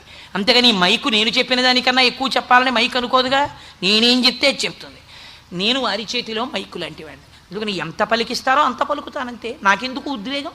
అందుకని రేపటి రోజున ఈ శ్రద్ధని సాబూరితో అనుసంధానం చేస్తాను. చేసి శ్రద్ధ సాబూరి ఉపాసనా రహస్యాలు ఇవి ఎక్కడ వైక్లభ్యం వస్తుందో, గురువు శిష్యుణ్ణి అనుగమించడంలో ఎక్కడ పొరపాటు పడతాడో, ఎక్కడ దెబ్బతింటాడో చూపిస్తారు. దీన్ని ఎవరు ఉద్ధరించగలరో చూపిస్తారు. ఇవన్నీ లీలలుగా నడిచిపోతాయి. అది గమ్మత్తు. మీరు మళ్ళీ వీటిని ఏరుకోవాలి. పువ్వులన్నీ అక్కడ పడి ఉంటాయి. పనికొచ్చే పువ్వు ఒక చోట పెద్ద పువ్వు పెట్టాలి. ఆ పెద్ద పువ్వుని తెచ్చి దారం ముడేసుకుంటాడు. ఒకసారి జీవిత చరిత్ర చదువుకోవాలి. ఒక లీలతో మిగిలిన లీలలని కలిపి కట్టుకోవాలి. కట్టుకుంటే ఒక అందమైన మాల తయారవుతుంది. ఇప్పుడు ఈ మాలతో మీరు అలంకారం చేయాలి బాబాని. ఈ మాలతో అలంకారం చేయడం నిజమైన పారాయణ చేయడం. ఆ ప్రయత్నం ప్రారంభం చేశాం. చూద్దాం, బాబా మనతో అలా పూర్తి చేస్తే మనం ధన్యులం అవుతాం. లేకపోతే అది అలా ఎప్పుడు పూర్తవ్వాలో కూడా బాబా ఇష్టం. ఎంతవరకు పూర్తవ్వాలో వారి ఇష్టం. అలా పూర్తవుతుంది. సరే, అందుచేత రేపటి రోజున మిగిలిన కార్యక్రమాన్ని 6:30 ఖచ్చితంగా ప్రారంభం చేసేద్దాం. బహుశా ప్రసాదం ఉంటుంది. మంగళం చెప్పకుండా లేచి వెళ్ళకూడదు. శ్రద్ధకి ప్రధాన నియమం అది. ఎవరి గురించి మీరింత విన్నారో వారికి మంగళమగుగాక, వారు శ్రేయస్సును పొందుగాక, వారు అలా 10 కాలాలు సంతోషంగా ఉండాలి. దాని చేత మేము రక్షింపబడాలి. అందుకే మంగళంతో మొదలుపెట్టి మంగళాన్ని మధ్యలో పెట్టి మంగళంతో పూర్తి చేస్తారు. మంగళం చేసే ముందు మనం ఒక్కసారి ఆ నామమే మనకి రక్ష. కాబట్టి ఆ పిల్లలందరూ భక్తులు చక్కగా సాయినామం చెప్తారు. ఎంతోసేపు కాదు, ఒక్క 5 నిమిషాలు మీ అందరూ కూడా నామం అనండి. తదనంతరం మంగళం చెప్తాను. మంగళం అయిపోయిన తర్వాత మీ అందరూ ప్రసాదం తీసుకుని బయలుదేరతాం. బాబు ఆ నామం చెప్పండి.